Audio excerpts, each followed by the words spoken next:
convidados. Vi aqui que minha sócia Nicole também está aqui, seja muito bem-vinda. Agradeço, né, a todos aí que estão participando conosco nessa noite de hoje, uma noite muito especial, como disse anteriormente, e espero aí que vocês possam, né, se deleitar com essas vivências e histórias que tenho certeza que vai servir de motivação. Eu digo que eu quero ser, né, o advogado que o Jansen é, né, mas não quero ser o Dr. Jansen, são duas coisas diferentes. Eu quero ser o profissional que ele é, mas ficar sobrecarregado do jeito que ele fica sobrecarregado, eu não quero ficar, não. São duas coisas distintas. Mas muito bem. Dr. Jansen, se me permita, né, eu pedi para o senhor um resumo da biografia do senhor, eu vou fazer aqui a leitura, muito interessante. Então, nós estamos hoje, né, nessa carreira de sucesso, dia 5 de novembro de 2021, com o Dr. Jansen Francisco Corrêa Nogueira, nascido em Itajubá, filho de Jansen Pinto Nogueira e Márcia Elizabeth Gonçalves Corrêa Nogueira, casado com Joelma Pereira de Faria Nogueira, pai de 2 filhos, Daniel e Francisco. Fundador e presidente do Motoclube de Itajubá, ex-piloto de motocross e enduro, tetracampeão da Copa Sul Mineira de Enduro, técnico em eletrônica formado pelo Colégio de Itajubá, segundo tenente R2 formado pelo NPOR do 4º Batalhão de Engenharia de Itajubá, ex-funcionário da Justiça do Trabalho, Junta de Conciliação e Julgamento de Itajubá, formado pela Faculdade de Direito Sul de Minas, advogado da Helicópteros do Brasil S.A., sendo que desde ele entrou em 1990 e a partir de agosto de 1992 acumulou a função de gerente administrativo, deixando a empresa em janeiro de 97 por sua própria iniciativa para poder fundar o seu próprio escritório. Fundador da AMAI, Associação de Apoio ao Menor Aprendiz de Itajubá, fundador da Jansen Nogueira Advocacia, diretor jurídico da Associação Comercial Industrial e Empresarial de Itajubá por 20 anos, presidente do Conselho Consultivo da Associação Comercial Industrial e Empresarial de Itajubá, advogado do CIMEI, Sindicato das Indústrias de Itajubá, e presidente do Conselho Municipal de Conservação, Defesa e Desenvolvimento do Meio Ambiente, CODEMA, por 4 anos, sendo seu conselheiro há 15 anos. Ele tem especialização em Direito do Trabalho, Direito Internacional pela Universidade de Sorbonne, em Paris, França, Mediação e Arbitragem, Gestão de Recursos Humanos, Processo do Trabalho e foi homenageado pela CDL com o mérito empresarial na categoria Escritório de Advocacia, além de ser sócio do Poeta Flat Hotel. Por isso, as minhas considerações, eu quero ser o advogado que o Jansen é, mas não quero ter tantas atribuições como ele tem. Dr. Jansen, meu amigo, seja muito bem-vindo. Será para nós uma alegria muito grande ouvi-lo nessa noite de hoje, contar um pouco aí de suas histórias, dos seus causos. Como eu disse ao senhor, eu acredito que o que motiva os nossos alunos é saber que nós vamos conseguir a vitória, mas para chegar até lá, nós temos aí algumas pedras para construir o nosso castelo. Então, seja muito bem-vindo, a palavra do senhor. Antes de mais nada, obrigado, Dr. Regis, pelo convite. Acho que você é suspeito para me convidar, que é um grande amigo e tudo. Espero ser merecedor dessa honraria aí de estar falando com vocês, né, com esse título aí, Carreira de Sucesso. Acho que a advocacia é um dia atrás do outro, né? Então, a gente acha que todos os dias a gente tem que fazer uma conquista nova, né? Um sucesso novo, né? Então, mas eu gostaria de falar, assim, mais um bate-papo mesmo, se me permite, Dr. Regis, que falar um pouco. Eu nunca fui muito dado a falar de mim, né? Acho que uma das principais características que eu tenho é de falar dos outros, né? E não é fazer fofoca, é falar dos outros casos que a gente tem no escritório. Eu não gosto de falar dos outros enquanto pessoas, muito menos de mim. Mas vamos lá, vamos bater um papo. Eu acho que é interessante para os alunos, né, que estão cursando Direito, e até para as pessoas na vida do dia a dia, saberem um pouco do que se passa, né, na carreira. Principalmente eu, que já tenho bastante tempo de estrada. E eu fui parar no direito, acho que fazendo lá uma retrospectiva, eu fui parar no direito muito por acaso, né? Apesar de ser filho do Dr. Jansen, né? Muito conhecido, da doutora Márcia Elizabeth, né? Advogados renomados em Itajubá, eu não tenho nenhum receio de falar isso, porque são mesmos, pessoas que a vida inteira se dedicaram, né, ao direito, né? Meu pai foi formado no segundo ano da faculdade de Direito, né? Então, um advogado com muito tempo de experiência. Minha mãe também formada na Faculdade de Direito Sul de Minas, né? Foi defensora pública, enfim, ela já esteve aí com a gente, já pôde deixar a sua contribuição e sua experiência, né? E eu, assim, eu sempre gostei de eletrônica, sabe? A minha vontade realmente era ser engenheiro eletrônico. Tanto que eu sempre mexi com música, mexi com som, mexi com eletrônica. E naquela época, o que tinha de oportunidade de fazer em Itajubá era um curso técnico de eletrônica que eu fui fazer no Colégio Itajubá, né? Eu me formei em técnico em eletrônica e lá, né, naquele período que eu fiz o curso de 81 a 83, nós criamos algumas coisas muito interessantes para a época, lá dentro do Colégio Itajubá. Nós desenvolvemos o primeiro telefone sem fio a longa distância, né? Que seria hoje o nosso conhecido celular, né? Nós desenvolvemos um projeto, nós pegamos um telefone sem fio e conseguimos falar a 1 quilômetro de distância com ele, na época, né?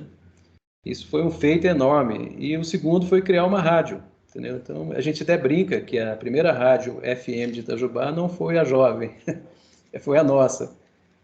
E a gente criou lá dentro do colégio, e eu tinha um grande amigo, que era filho do Mafra, acho que até foi inspiração para o Mafra abrir a rádio, Jovem FM, que foi a primeira de Itajubá. A gente desenvolveu um projeto e fizemos uma rádio FM em Itajubá. Tinha o Serginho, era o filho do Mafra, era o locutor, então punhamos música, assim. E aí, o que aconteceu? Eu estava preparado para fazer o EFEI, né, na época, né, que era EFEI. E fui viajar para Ubatuba, meus pais tinham casa em Ubatuba, e lá fiquei uns dias e teve uma crise de abastecimento no Brasil, não tinha mais combustível, nós ficamos lá sem combustível, eu e meus amigos, não tinha como voltar para fazer o vestibular da EFEI, né? Perdi o vestibular, aí eu liguei para meus pais, minha mãe ficou muito brava, obviamente, que, né, queria que eu fizesse EFEI, e meu pai achou maravilha. Não, fica aí na praia, então, a praia é uma delícia, depois você faz vestibular de Direito e tal. O vestibular de Direito era um mês depois, né? E aí eu falei, então tá bom, Também não estava preparado, eu tinha recém saído do curso, no curso técnico, né, do Colégio Itajubá, não preparava ninguém para vestibular, ele preparava para a vida, né? É uma coisa que eu vejo muita falta no Brasil, uma coisa comparando com os Estados Unidos, né? Os Estados Unidos prepara a pessoa para a vida, para uma carreira, para uma profissão, para ele se virar na vida, né? E o brasileiro acha que tem que se preparar só com curso superior.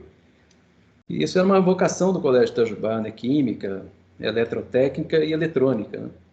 Então eu lá perdi o vestibular da EFEI e fui fazer o vestibular de Direito. Rapaz, foi uma ironia do destino essa coisa do direito, porque me inscrevi, saindo de Itajubá, saímos com bastante antecedência, uns 3 horas, 4 horas de antecedência, para a primeira prova de redação.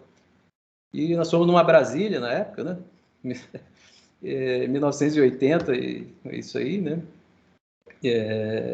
80 não, 83. E aí, eu chego no caminho, a Brasília quebrou. Passando o trevo do Capote ali, a Brasília deu um problema no motor. Eu falei, e agora? Como é que nós vamos chegar lá? Estava eu e minha tia, a irmã da minha mãe, como é que nós vamos chegar em Pouso Alegre? Aí naquela época, nem se falava de telefone, aquela dificuldade, nem orelhão tinha lá no capote. E aí, tentando pedir carona, o pessoal não parava, entrando no estado de nervo, e chamamos um mecânico para tentar arrumar a Brasília, o cara não conseguiu fazer a Brasília funcionar. E nisso já estava chegando a hora.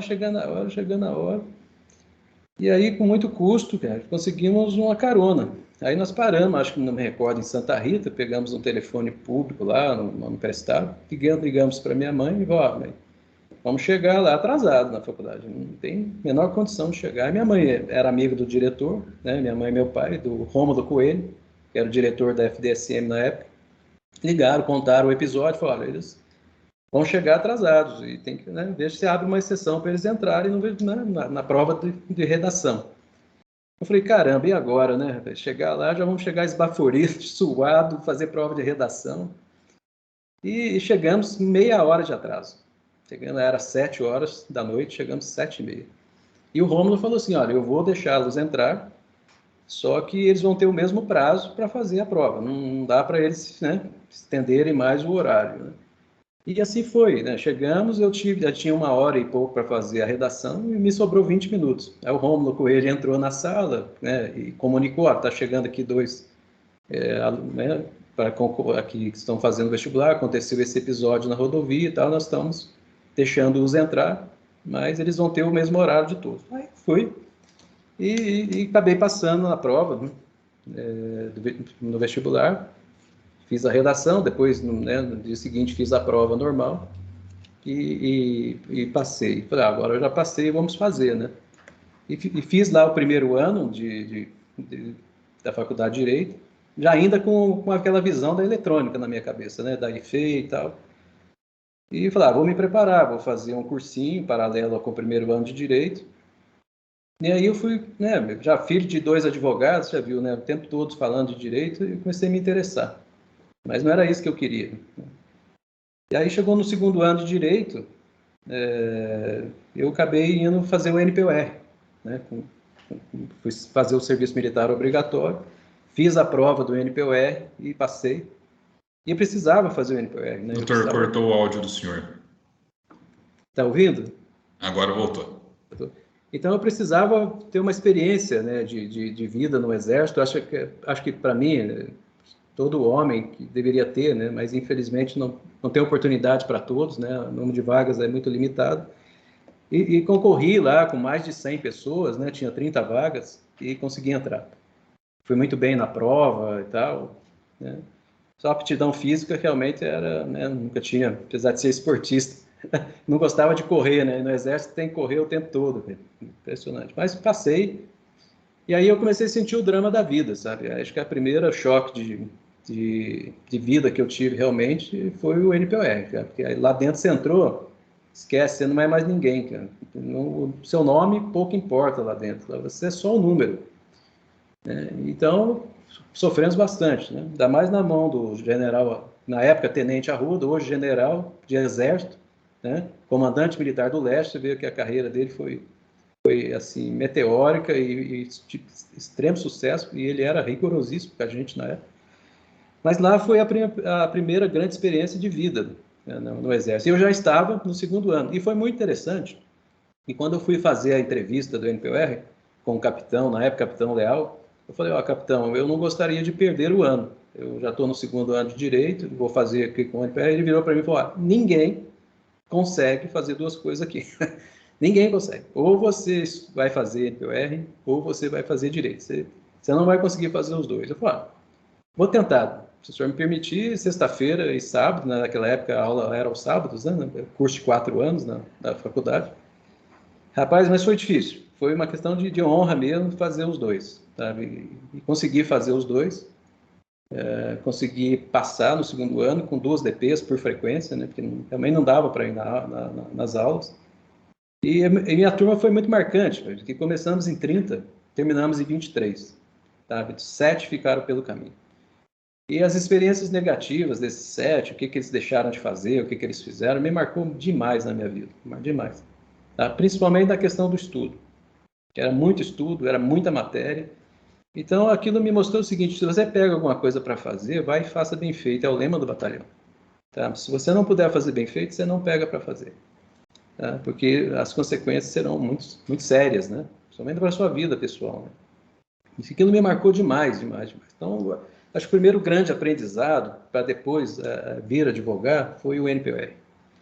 E aí, o que me aconteceu? Eu saí, né, em 84, formamos, até hoje a gente mantém um ativo grupo, né, já fizemos vários encontros de turma, temos um grupo do NPOR, não estão todos lá, né, dos 23, um já faleceu, 2 já faleceram, estamos 21 aí vivos, nós temos 12 no grupo. A gente se mantém em contato até hoje. Mas aonde que começou realmente a ir aproximar da advocacia? Foi depois que eu saí da NPOR, né? que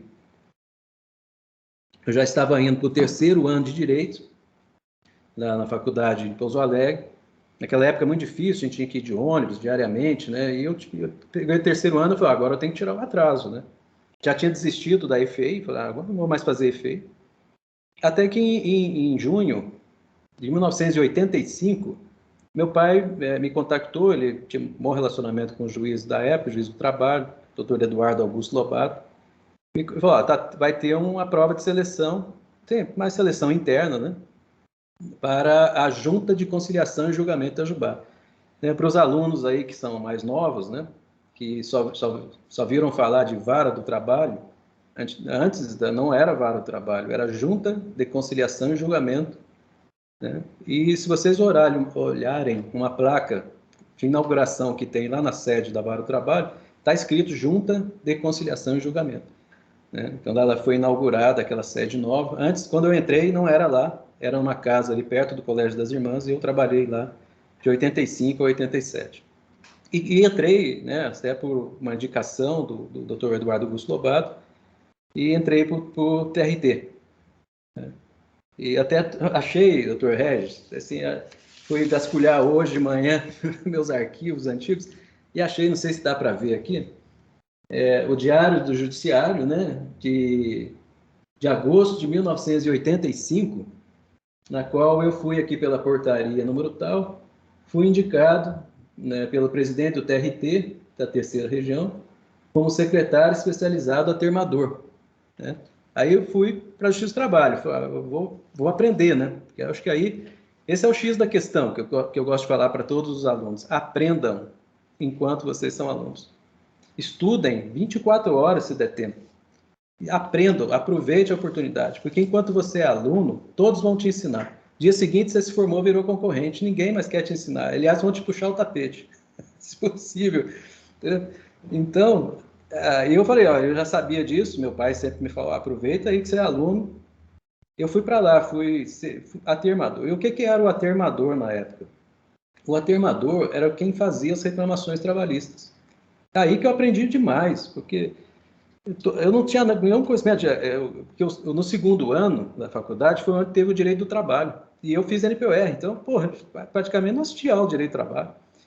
E fui aprender o direito do trabalho na prática, né, no dia a dia, fazendo lá as reclamações trabalhistas.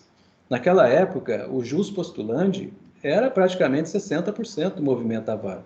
Na vara, eu falo vara, mas era Junta de Conciliação e Julgamento. O que é o jus postulandi? As pessoas vão diretamente lá na justiça e fazem sua reclamação. E um funcionário, ele transcreve aquela reclamação, né? Olha, você tem direito a isso.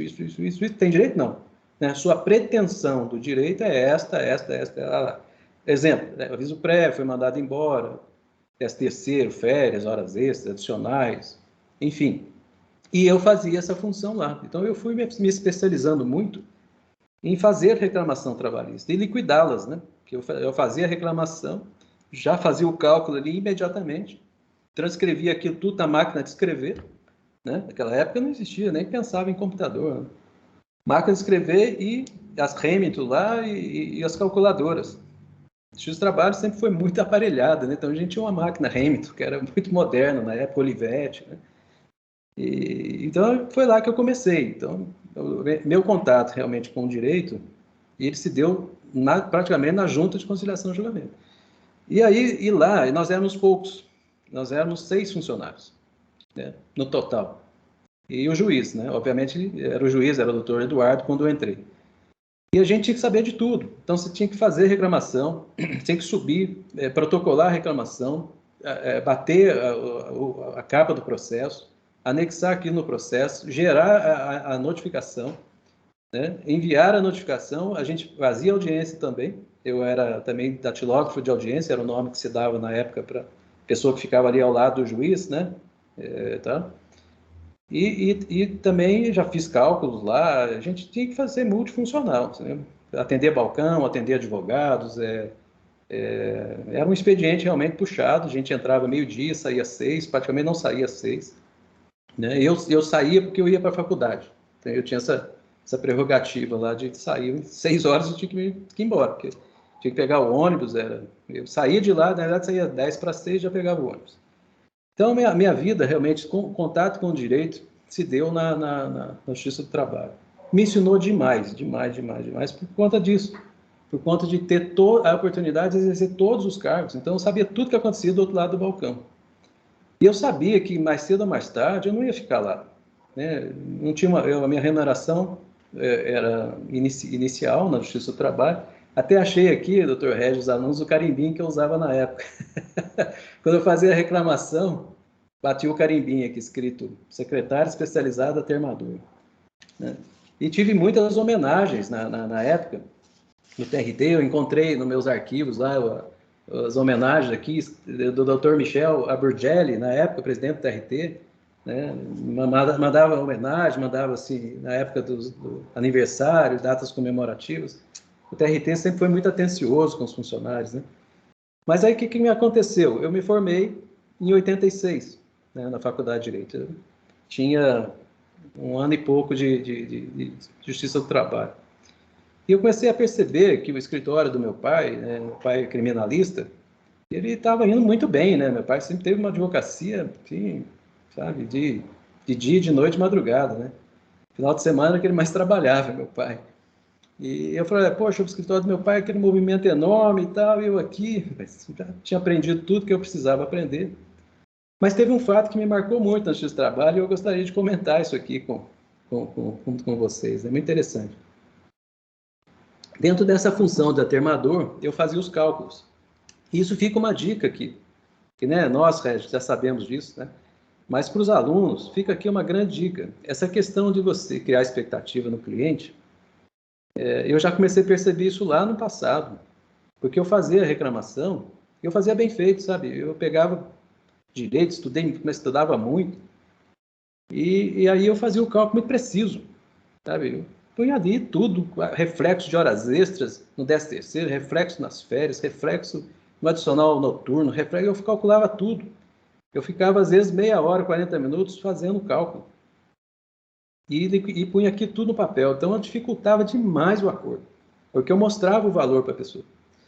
Né? E quem disse que a pessoa aceitava menos depois? Chegava lá na audiência e falava, aí o que aconteceu? A juíza, percebendo aquilo, um dia me chamou, doutor Ianê, aí já não era mais doutor Lobato, doutora Ianê Maria Viveres de Faria, me chamou e falou, Jansen, daqui para frente, nenhum de vocês, porque não era só eu que fazia reclamação, como a gente também fazia rodízio, né?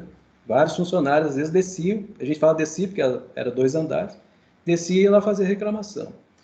E ela falou, não façam mais cálculos. Tudo bem, não, perfeitamente. Só que o que tinha acontecido? Isso é uma coisa de lição de vida.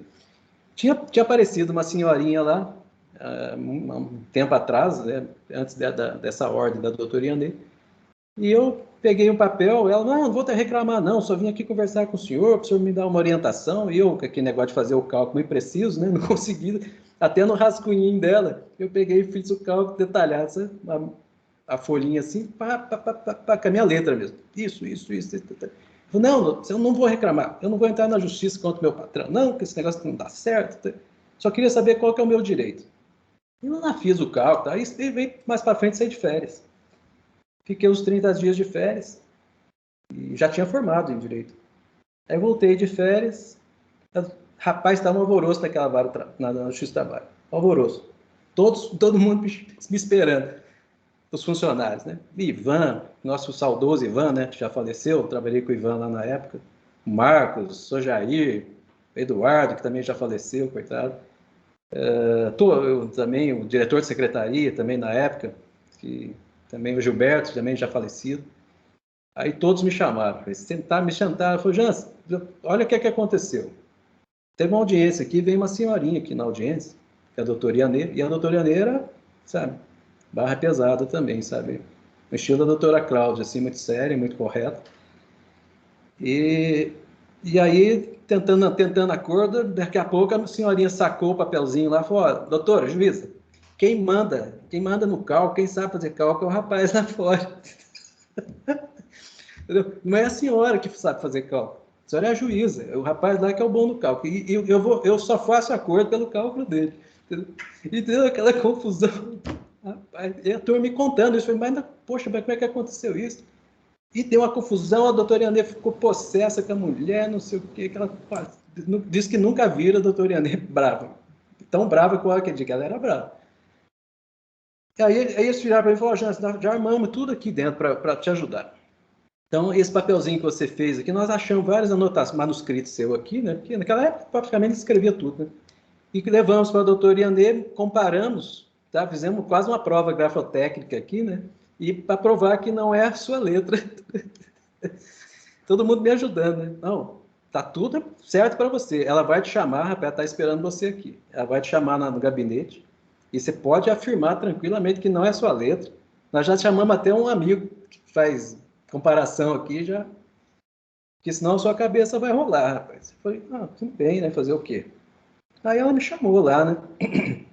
Sentei, ela falou, já está sabendo o que aconteceu? Eu falei, o pessoal aí fora já me contou, né? Tá todo mundo esperando eu chegar. Então, olha que coisa, eu nunca passei por um constrangimento tão grande quanto isso na minha vida profissional, me falou um monte.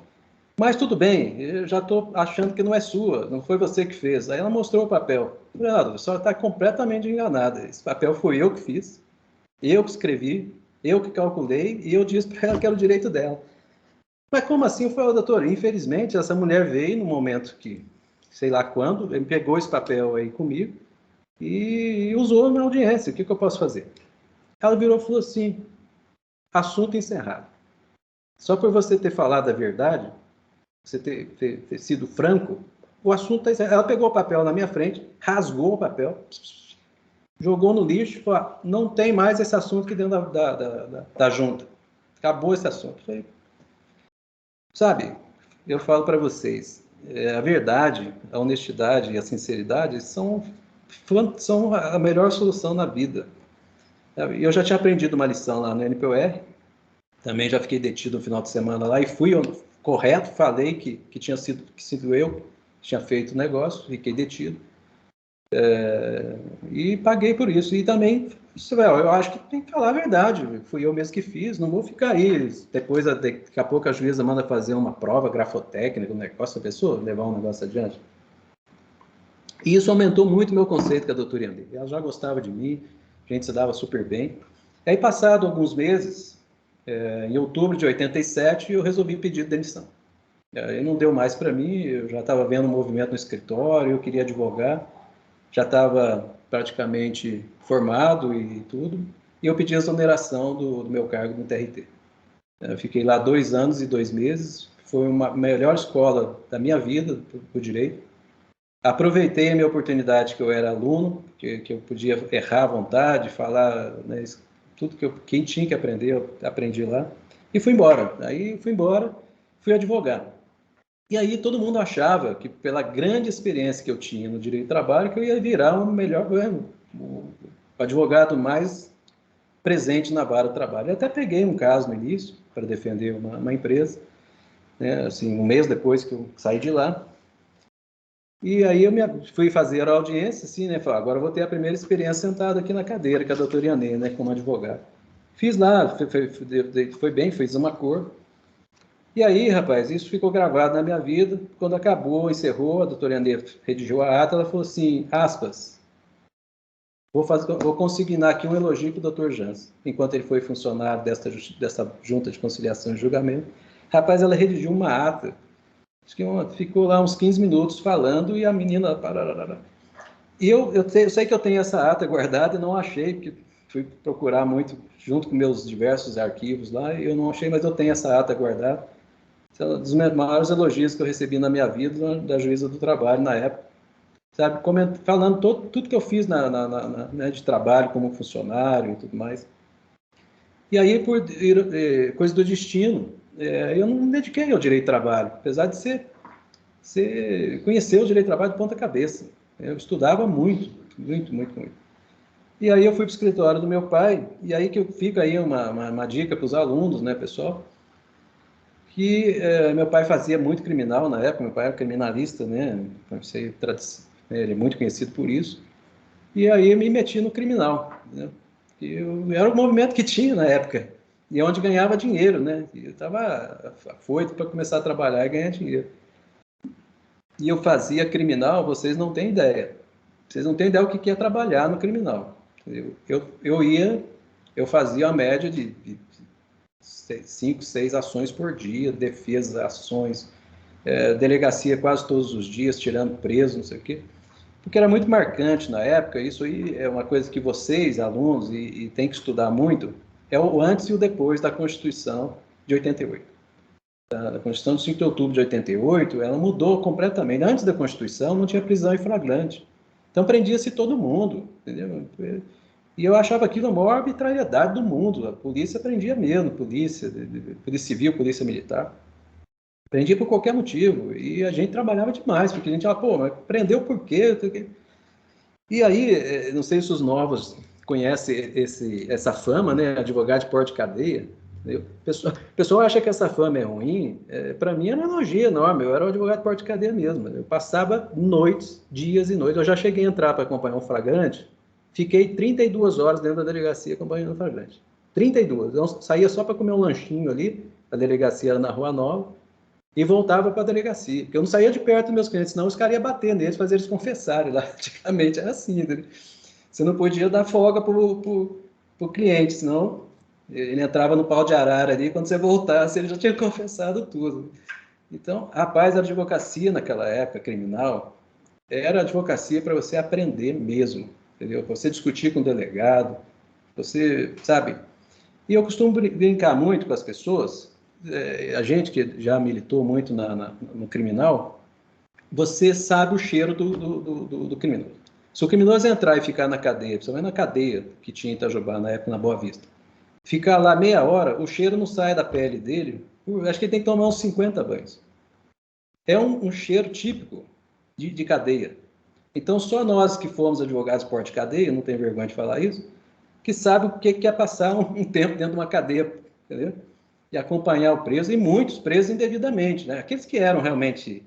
Eu costumava separar muito essas coisas do preso que cometeu o mesmo crime. Eu também achava que tinha que pagar um pouquinho, deixava ficar uns dias lá na cadeia para, né, para sentir um pouco o drama também, né?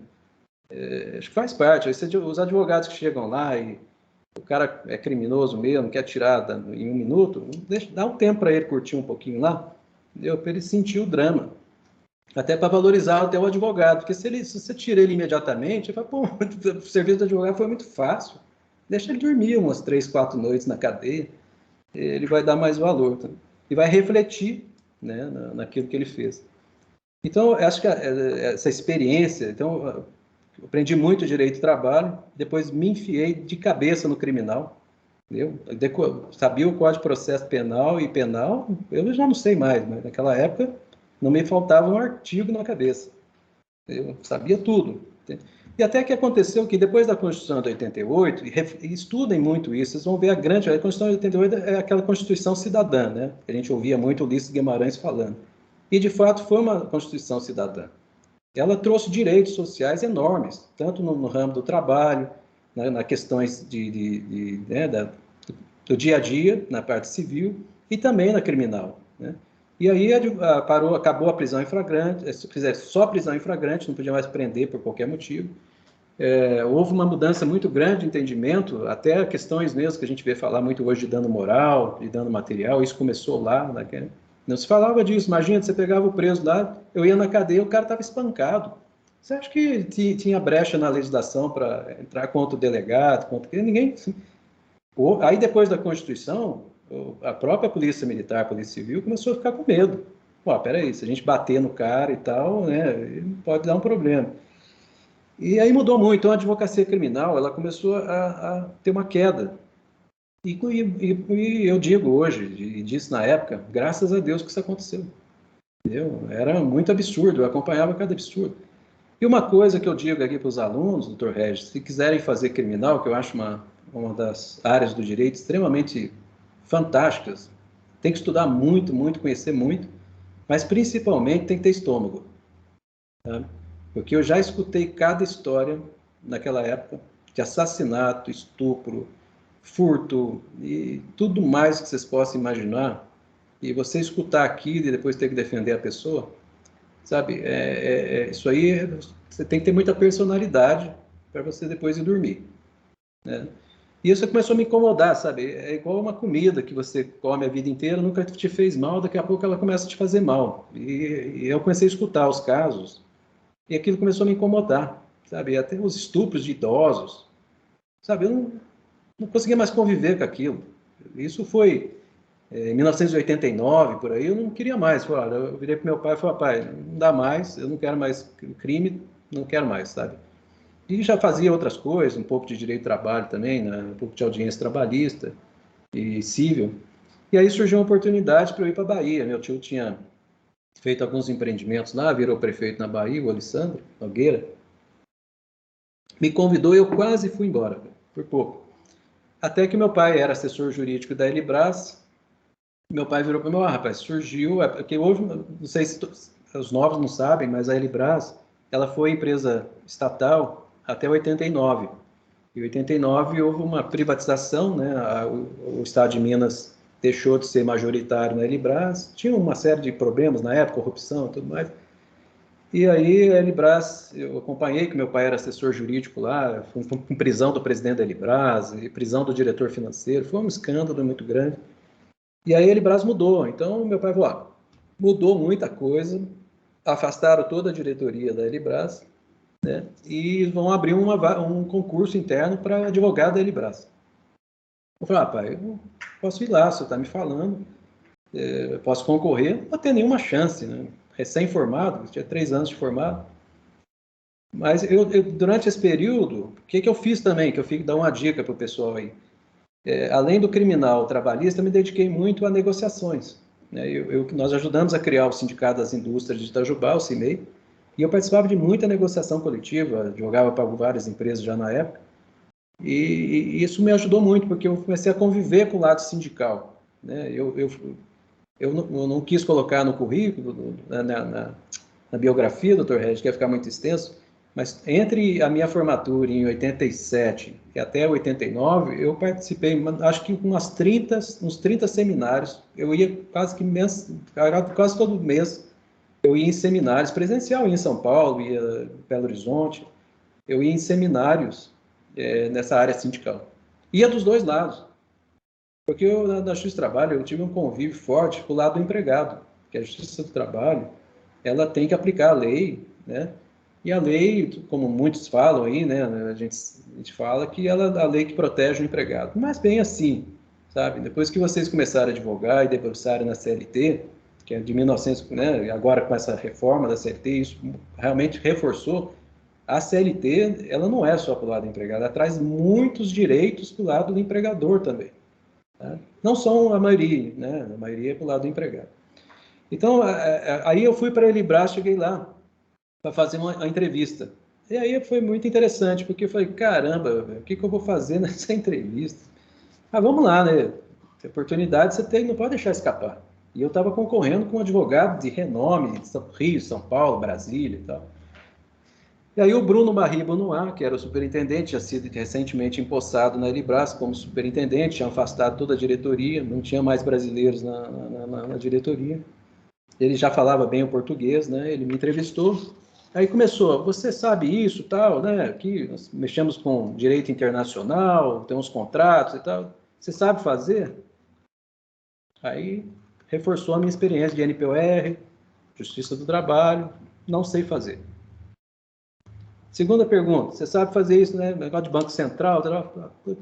Mal ouvi falar do Banco Central. Eu não tenho nenhum conhecimento do Banco Central. Aí foi lá, terceira, quarta, ele fez 10 perguntas para mim, e as 10 eu respondi que eu não sabia fazer. Fui sincero o último. Aí chegou uma pergunta lá que ele falou, mas vem cá, rapaz, eu ouvi falar, seu pai me falou que você faz muita negociação, você faz bem negociação, nós tivemos greve, a greve gigante parou a Elibras em 89. Isso aí é uma área que eu gosto. Já fui em muitos seminários, fui em muitos eventos dessa área sindical. Ele falou, nossa, isso aí vai nos ajudar muito. Aí ele falou, mas só tem a última pergunta, essa é a pergunta fatal, que vai decidir aqui se eu vou contratar você ou não. Eu falei, vamos lá. Aí ele virou para mim e falou assim, você quer aprender tudo que eu te falei? Aí eu falei, você está maluco? Lógico que sim. Eu não sei nada do que o senhor me perguntou, mas tudo que o senhor me perguntou, eu vou aprender. Ele falou, então amanhã você começa. E aí eu comecei, né, até achei aqui minha carteirinha, né, da época, da Elibras aqui. Eu fui contratado em 20 de junho de 1990 como advogado da Elibras, respondendo todas as perguntas que eu não sabia, entendeu? Então, acho que foi a minha sinceridade que fez eu ser contratado, né? Eu tinha, na época, 25 anos de idade e fui ser advogado da Elibras, né? A responsabilidade gigante. Mas eu já tinha toda aquela bagagem de tempo de aluno, aprendendo, estudando, dominava o direito do trabalho. Eu falei, olha, o senhor pode contar comigo. E lá fui, eu vou até resumir, que eu acho que eu estou tomando muito tempo aqui, Red. E aí, resumindo... Pode ficar tranquilo, doutor. Pode lá, contar. isso fica uma experiência para o pessoal. E lá eu passei, rapaz, depois dessa entrevista, aí eu me dediquei, fui estudar mesmo, e comecei com o meu expediente, que eu falei para ele, olha, eu só queria continuar advogando, eu advogo lá fora um pouquinho e advogo aqui. Quem disse, deu 2 meses, já abandonei o escritório, já entrava às 7 da manhã, saía às 9 horas da noite da Elibras, serviço demais. E aí participei de tanta coisa lá dentro, rapaz, que aí me dediquei demais, e vou contar alguns casos aqui da Elibras, que serve de exemplo para os alunos. Esse aqui é o jornalzinho da Elibras, o Colibri, de abril de 1992. Né? Eu tinha 27 anos de idade, e eu, depois de tudo que eu já tinha feito, vou contar algumas passagens aqui, eu recebi o título de funcionário destaque do ano, né? Recebendo aqui uma homenagem do general, né? Era um general, não me recordo o nome, ele era o comandante do Exército, me entregou essa homenagem, e o Bruno Marie Bonois, aquele que me contratou sem saber nada. E ali eu já tinha tido uma bagagem de aprendizado gigantesco, entendeu? Ele me colocou para aprender muito, confiou em mim. E aí fica uma dica para os recém-formados. O pessoal acha assim, poxa, eu sou recém-formado, não tenho chance. Ah, é pelo contrário. Depois de ter intimidade com ele, eu perguntei um dia, né, depois de muito tempo, eu tive coragem de perguntar, mas por que o senhor me contratou? Ele falou, porque você era jovem, cheio de vontade de aprender e não tinha vício. E todos que concorreram aqui, antes de você, eram jogados, sabe, tarimbados, cheio de vício. Tá? Eu falei, não eu quero um cara jovem, eu quero um cara que aprenda aquilo que a gente quer que ele aprenda e que ele dedique à empresa. Entendeu? E lá eu fui e fiz muitas coisas. Aí eles me colocaram uma missão em 1992 de negociar o primeiro Dauphin, que ia ser vendido no Brasil para a Eco 92, né, a primeira convenção de ecologia que se realizava no Brasil, e nós fomos vender um Dauphin no valor de 6 milhões de dólares. O pessoal da diretoria comercial não estava deslanchando a negociação. O Bruno lá falou, Jance, você vai assumir a negociação. Eu falei, mas eu não sou comercial, né? Ele falou, não importa, o negócio é jurídico. E aí eu fui, rapaz, de 27 anos, fui bater lá no Palácio do Catete, no Rio de Janeiro, com o Leonel Brizola, né? Eu conheci lá, cumprimentei ele, né? Mas ele não conversou comigo, né? E já passou lá para a Procuradoria do Estado. Quando eu entrei na sala da Procuradoria, lá no Palácio do Catete, uma sala que, sei lá, tinha 6 por 10, acho, de tamanho, uma mesa para mais de 20 lugares, tinha meia dúzia de procuradores do estado do Rio me esperando. E eu entrei sozinho, com a maletinha na mão, né? Os contratos, eu já tinha as minutas todas, porque eu dominava aquelas minutas, eu fazia as minutas todas, né? E eu falei, vim aqui com a minuta. Eu falei, esquece essa minuta, nós vamos fazer um contrato novo. E lá começamos, velho.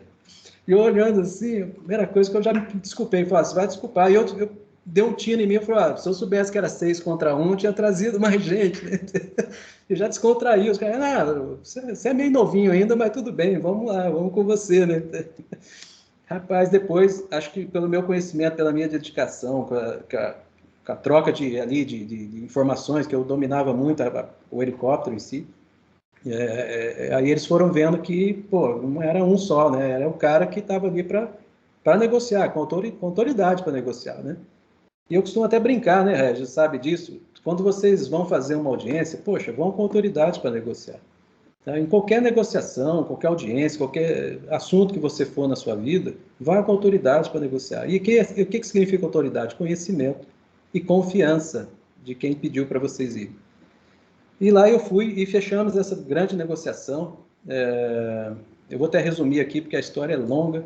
Só de idas e vindas no Rio de Janeiro de helicóptero, na época, eu fiz mais de 20 viagens, né, para fechar esse negócio. A gente tinha que fechar. O Brizola queria voar com o François Mitterrand, que era o presidente da França, e ele queria comprar um helicóptero francês, e tinha né, dispensa de licitação. Nós tivemos que fazer um razoado gigante para a dispensa de licitação, e conseguimos vender, mas foi difícil. Eu estou resumindo aqui, mas foram meses de negociação. O Dr. Nilson, o Dr. Cataoca, que eram 2 procuradores do Rio de Janeiro na época, foram à França para fazer o recebimento provisório do helicóptero.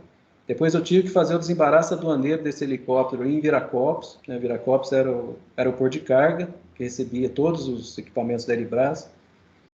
Então foi uma luta muito grande, conseguimos vencer e vender. Depois tivemos vários episódios na Vale do Rio Doce. Da Vale foi muito interessante, e fica aqui também uma dica aqui para os alunos.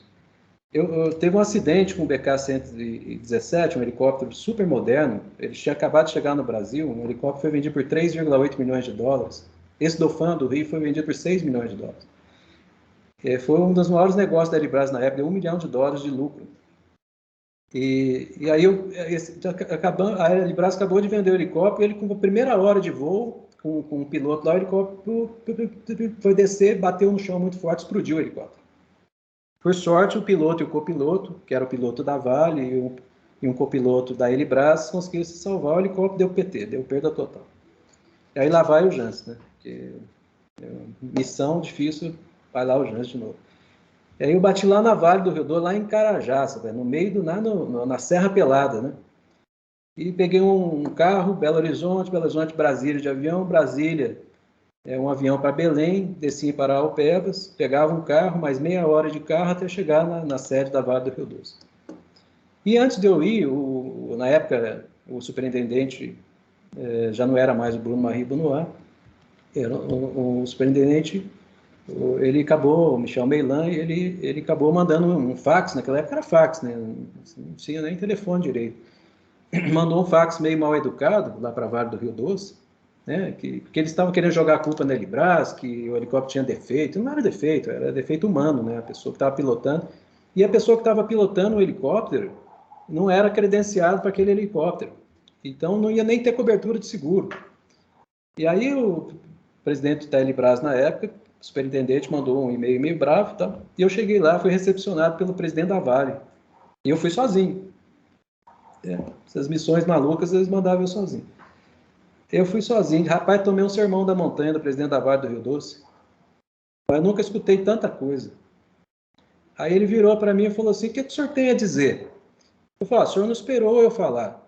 Eu vim aqui para me desculpar do fax que veio. Teve algum problema seríssimo nesse fax. Uma tradução lá, ninguém está entendendo o que aconteceu. Vim pedir desculpa aqui para o senhor. Eu falei: é assim? Você vai pedir desculpa? Eu vim pedir desculpa. Quem disse que era para pedir desculpa? Nada. É para chegar lá e, sabe, ser mais duro ainda. Olha, eu vendo aquela situação toda, o presidente da Vale, com 3 assessores, mais o diretor jurídico, e eu sozinho, o mais que eu fiz foi pedir desculpa, né? Aí já melhorou o clima, né? Ele já começou a conversar comigo e tal. Então, tudo bem, o seu superintendente mandou pedir desculpa. Ele não ia confirmar isso nunca, né? Naquela época era muito difícil a comunicação. Falei: veio pedir desculpa. Então ele me tratou bem, recebeu e falou: volta aqui tal dia. Perfeitamente, só volto com os documentos, tudo que nós vamos ver. Aí peguei avião, tudo de novo, 2 dias de viagem para chegar lá, 2 dias para voltar. Aí voltei, conversei lá na Elibras, aquela coisa toda. E aí, preparando toda a documentação, aí eu fui com o staff. Eu peguei um staff enorme, peguei o cara do IRB em Brasília, porque é o Instituto Resseguros do Brasil. Na época, nenhum apólice seguro de 3 milhões e 800 mil dólares cobre sozinho, tem que ter o Resseguros. Quem quiser fazer essa área de seguro, interessante, vai estudar isso aí, que é uma área fantástica no direito. Quase ninguém faz isso, hein? Área de seguros. Até o nosso querido promotor lá, doutor Atílio, aposentou, um grande amigo nosso, ele está se dedicando a seguros. Ele vê que tem um mercado gigantesco nessa área de seguros e pouquíssimos profissionais.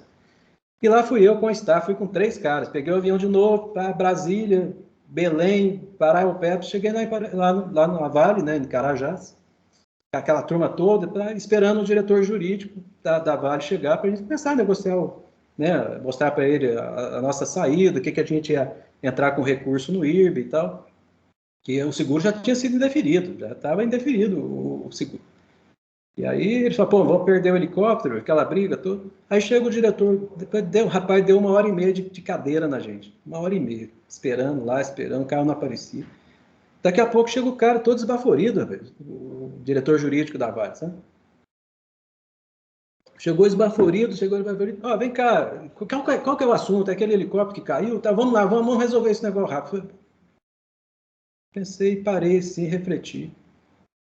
Falei assim, como assim, doutor? Por que nós vamos resolver rápido? Não, eu vou falar para minha filha, está com 40 graus de febre, internado no hospital. Talvez, muito provavelmente, eu tenha que sair daqui muito rápido. Então, nós vamos resolver isso aqui rápido. Eu falei, não, nós não vamos resolver nada aqui, você está maluco. Nós viemos aqui, doutor, falei para ele, eu não me lembro o nome dele, acho que era doutor Ricardo. Eu falei, doutor Ricardo, você vai desculpar. Nós viemos aqui para resolver o problema de um helicóptero. Agora o senhor está trazendo aqui o problema da sua filha. Qual que é mais importante? Você está maluco, nós vamos embora, não vamos falar nada. Eu peguei os caras, vamos embora, todo mundo vamos embora. Levantei da cadeira, os caras ficaram tudo loucos olhando para mim. Você está maluco? 2 dias para chegar aqui, nós vamos levantar em nós vamos embora. Olha a situação, ele está com problema com a filha dele. Você acha que nós vamos resolver o problema de helicóptero? Ah, você está brincando, vamos embora. Aí catei os caras pelo braço, fui embora, rapaz. E virei para o advogado, para o diretor jurídico da Vale, e falei, quando tudo estivesse sob controle, o senhor me diga. E esta foi a solução do problema. Ele, vendo a boa vontade nossa, vendo o nosso apoio naquele momento de dificuldade, ele virou para o nosso lado, ele começou a ajudar, ele estava querendo brigar com a gente, ele passou a ficar do nosso lado, e nós fomos brigar contra o IRB. E ganhamos a causa. Nós contratamos os melhores consultores na época. Recebemos o seguro de 3,8 milhões de dólares. E o que a Vale fez? Pegou o dinheiro do seguro, comprou mais um helicóptero, comprou mais um. Comprou 2 helicópteros. Aí nós fizemos, de 3,8, nós fizemos 7,2 milhões de dólares na venda de 2, por causa de um simples fato de eu ter adiado uma negociação. Isso foi um tino que me deu na hora ali. Eu falei, não faz sentido, sabe? E como que eu ia explicar isso quando eu voltei para a Elibras? Que eu simplesmente levantei da cadeira e não negociei nada. Eu falei, olha, não é o momento de negociar. Né? E aí foram diversos episódios na Elibras até que me levaram a ser convidado para ser gerente administrativo. Então, em 92, depois de 2 anos de Elibras, eu virei gerente administrativo da empresa e tive várias e várias oportunidades de colocar em prática tudo que eu tinha aprendido, né, como militar, como funcionário do TRT, a experiência que eu já tinha tido como advogado, e fiz lá muita coisa, sabe? Eu tenho o prazer de dizer que eu colaborei muito com a Elibras, tanto como advogado, como gerente administrativo, e criamos, uma das coisas que eu fiz, Regis, que aí é muito interessante, principalmente para quem for advogar um dia para a empresa, sabe, uma coisa que eu sinto muita falta, e a gente tem clientes no escritório que não fazem isso, e eu não vou dar essas dicas, porque acho que já passou o meu momento. O que eu fiz? O primeiro ato que eu fiz como gerente administrativo, eu chegava no faxineiro da Elibras e falava assim, você já entrou no helicóptero alguma vez? Você está maluco, doutor? Eu não posso chegar nem perto do helicóptero, é proibido aqui dentro da empresa. Tá bom. Aí fiz um curso para conhecer o produto. Pô, não é possível que um funcionário da Elibras não saiba como é que um helicóptero funciona, como é que aquela pá gira, o que serve o rotor de cauda, para que serve o cíclico, né, que é aquele, né, e o manche, para que serve isso? Os pedais, o que aquele pedal faz? Pô, sabe que aquele pedal é freio, acelerador, né? Né? Os pedais eles controlam o rotor de cauda. E aí eu falei, pô, mas não é possível que os funcionários não saibam isso, todo mundo tem que saber, desde o faxineiro até o superintendente. E fiz um curso, uma vez, dividi em turmas, iam turmas de 10 pessoas lá para o centro de treinamento, das 7 às 8 da manhã, para aprender o que era um helicóptero, como é que ele voava, para que ele servia, quais são as funcionalidades. Todos da Elibras, os 258 funcionários, passaram por esse curso e consegui depois, com o cliente, um grande cliente da Elibras, que ele disponibilizasse um helicóptero, voamos com todo mundo. Todos os funcionários voaram no final do ano, para conhecer o helicóptero, ver como é que era, passar por cima da casa, dava tchau. Então, o clima motivacional foi lá para as alturas. Né? E aí, depois, eu comecei a pensar em 1000 projetos. Eu criei o primeiro curso de formação de mecânicos de helicóptero no Brasil. Eu criei na Elibras. Infelizmente, ele não durou muito, porque eu saí da Elibras, né? Esse é um episódio que eu vou contar aqui, rapidamente.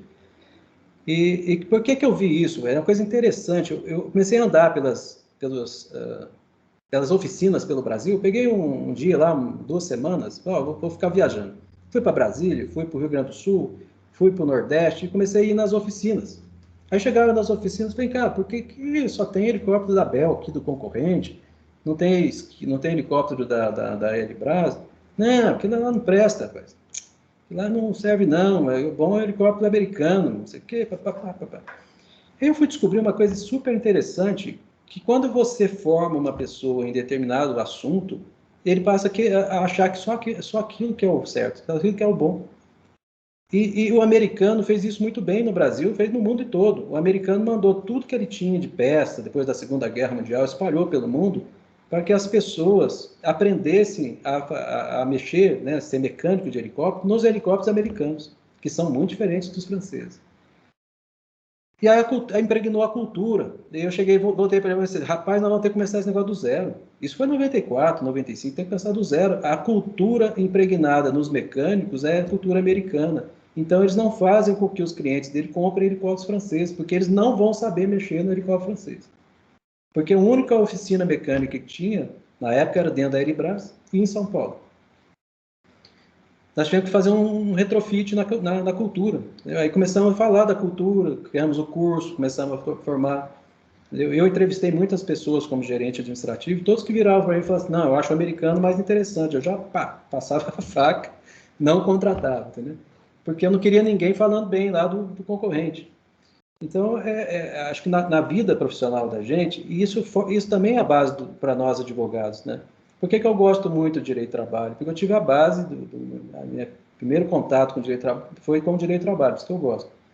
Depois o criminal, depois o empresarial, né? Depois o tributário, que eu gosto muito também. Então, quando você é formado numa determinada coisa, você acaba tomando gosto por aquilo. Então, procurem vocês, alunos, vejam aquilo que vocês mais gostam e vão lá e se aprofundem naquilo. Hoje não dá para ser meio advogado. Você tem que ser advogado e meio. A concorrência é exorbitante. Você tem que se sobressair, você tem que dominar o assunto. Né? Então, aí chegou em 87, depois de 7 anos de Elibras, eu pedi demissão. Por quê? Porque eu tinha visto que já tinha dado meu tempo lá dentro. Já não estava mais conseguindo crescer, já estava no topo. Para isso eu tinha que passar para diretor, era muito difícil. E eu não queria mais também ser empregado, e fui, em 96 montei a agência em Nogueira e fui advogar. Né? Agora acham que é fácil? Não foi fácil. Com tudo que eu já tinha vivido, por toda a minha experiência, eu passei maus bocados. Os 3 primeiros anos de advocacia, depois que eu saí da Elibras, foram muito difíceis. Entendeu? A ponto de não ter dinheiro para nada, não tinha dinheiro nem para pôr gasolina no carro, porque eu nunca guardei dinheiro. Isso é um defeito que eu tinha. Eu nunca guardei. Eu perdi. Os meus melhores amigos que eu tinha de infância faleceram novos, com 20 e poucos anos. E eu falei, eu também vou morrer novo. Então, para que eu vou ficar guardado? Não vai ter nem inventário. Você prometiu para mim, ó, eu não vou ter inventário. Não vou ter nada. Vai ter só a roupa do corpo, mas nada. E eu nunca quis ter nada. Eu gastava tudo que eu ganhava, e ganhava bem. Mas aí, até que chegou em 2000, me casei, veio o Daniel, e eu falei, pô, não dá mais, né? Já tinha 34 anos, não dá mais, tem que começar a guardar um pouco de dinheiro, né? E trabalhar muito, e continuar trabalhando muito, e guardar pelo menos um pouco, né? Então, acho que a advocacia, ela é dinâmica. E não pense que é fácil, sabe? Já passei diversos momentos que eu quis desistir da advocacia. Diversos momentos, sabe? Para você ver sentenças, sabe? Que você não acredita naquilo que você está lendo, decisões dos tribunais, conduta de juiz. E aí a gente vai, sabe? Você tem que passar por cima. E uma das coisas também que eu vivenciei lá na Elibras, que acho que fica aí uma dica, que lá atrás eu aprendi muito a ver esse lado social, né? O Torres sabe, meus sócios sabem, que eu vi que não adianta ser só um profissional, cara. Você tem que dar sua contribuição para a sua cidade, de uma forma ou de outra. E aí eu criei, dentro da Elibras, eu criei a AMAI, Associação de Amparo ao Menor Aprendiz de Itajubá, que o CEVAM tinha sido extinto. Nós criamos a AMAI para levar garotos, jovens, problemáticos, Eu fazia um processo de seleção lá para levar para a Elibras, eu pegava os mais tranqueiros. Qual que é os mais tranqueiros aí, que dão trabalho em casa, briga com a mãe, bate na mãe? Ah, esse aqui é esse aí que vai para a Elibras. Esse vai ser office boy lá dentro da Elibras. E um dia desses, né, uns anos atrás, eu estava num dentista, de repente chegou um rapaz para mim, virou, bateu nas minhas costas, é o Jansen? Eu falei, sou. Ele falou assim, eu sou o Oswaldo. Eu falei, rapaz, não me lembro de você. Ele falou, vou falar um nome que você vai se lembrar. Meu apelido era Buiu. Eu falei, não acredito que você é o Buiu. O cara mais problemático, tranqueira, que eu já levei para Elibras. Rapaz, você era o cara mais problemático. Ele falou assim, mais um dia no corredor da Elibras, você virou para mim, doutor, e falou assim, seja gente, pare com isso, seja alguém, mude a sua vida. Ele falou assim, eu fui a fundo no que o senhor me falou e hoje eu sou diretor da Petrobras. Eu falei, oh, bacana, né, pai? Eu falei, então, olha, valeu tudo que eu fiz lá dentro da Elibras nessa área social, porque eu transformei um garoto problemático num diretor da Petrobras. E ele era de cor, sabe? É de cor, espero que esteja muito bem, tenha sucesso. Você vê que é mais difícil ainda, né? Que os meninos de cor naquela época, até hoje, infelizmente, eram muito, né, mal vistos, ninguém dava oportunidade para eles, né? E eu fazia questão de pegar os mais tranquilos. Né? E a AMAI, em pouco tempo que a gente fundou a AMAI, já passou a ter 500 meninos alocados em empresas, com todos CLT, registrados e tudo mais. Então foi um projeto social bacana pra caramba. Até hoje a AMAI funciona, né? E eu sinto o privilégio de ter criado, eu criei o nome. E aí você vai aprendendo muita coisa na vida. Outra coisa que é muito importante para nós advogados, futuros advogados, que me marcou muito, que meu pai sempre falou isso de mim, que minha boca era um túmulo, né? E eu acho que uma das grandes virtudes do advogado é guardar segredo. E eu vejo isso com uma dificuldade muito grande hoje por conta dessas chamadas redes sociais e tal, as pessoas divulgam tudo e tal. O advogado, ele tem que ter a sua vida privada, né, da maneira que ele achar melhor, mas a vida, aquilo que o cliente lhes passa, jamais, se ele te pedir o segredo, morra com ele. Seja melhor que padre. Eu sempre fui melhor que padre. Então, eu participava de algumas reuniões na Elibras, já participei de reuniões até com o Edmundo Safedi, que era o dono do Banco Cidade, gostava muito de mim, um dos maiores acionistas do BNP, né, Banco Nacional de Paris, um dos homens mais ricos do Brasil na época. E ele me contava coisas, eu como gerente, que eu ia ter que aplicar. E ele confiava muito em mim, o Bruno Marie Bonoir, a gente encontrava assim, reservadamente. E aí, a profissão de advogado é uma profissão de confidente. Entendeu? E você tem que escutar aquilo, você tem que guardar aquilo para você, para ninguém, você não pode contar nem para sua família, para sua esposa, para seus amigos. Principalmente quem vai fazer, não é minha área, eu não sei fazer direito de família, mas quem vai atuar no direito de família tem que guardar segredo. Isso fica aí uma dica para os advogados. Se você for assim, se você conseguir ser assim, que é muito difícil hoje, né, com essas questões de as pessoas ficam na ânsia de comentar. Eu comento lá no escritório os casos que a gente pode comentar, os casos que a gente discute. Né? E atualmente, e no direito empresarial, a questão do sigilo existe, mas não é tão relevante quanto para quem vai fazer direito de família, direito criminal. Né? Vocês têm que ter essa questão do segredo aí, como sabe, a coisa do dia a dia. Sabe? Então, eu acho que o que eu tinha que falar, Regis, acho que tem tanta história. Eu até me alonguei muito aqui e fiquei entusiasmado com algumas histórias para que os alunos possam, né, pegar essa vivência da advocacia, saber que nada é um mar de rosas. Né? Até hoje, eu com 34 anos de profissão, vou fazer 35 agora em dezembro, sinto dificuldade. Ainda sinto calafrio quando eu vou fazer algumas audiências. E eu já falei para mim mesmo, o dia que eu não sentir calafrio, eu mudo de profissão. Porque aí eu tô indo sem aquele ânimos, né? Aquela vontade, aquele medo, aquela coisa assim de achar que eu preciso melhorar cada dia mais. Né? E aí eu não vou até plagiar aqui o Raimundinho, o Dr. Regis, nosso querido presidente da OAB, o Raimundo Cândido Júnior, que ele fala que a fala deve ser igual uma minissaia, né? Ela tem que ser curta o suficiente para despertar o interesse mais longo o suficiente para cobrir todo o conteúdo, né? Eu espero que a minha fala tenha sido uma minissaia aí, tenha despertado o interesse do pessoal, né? E possa ter passado muito pouco de tudo que eu vivenciei na advocacia e espero continuar vivenciando.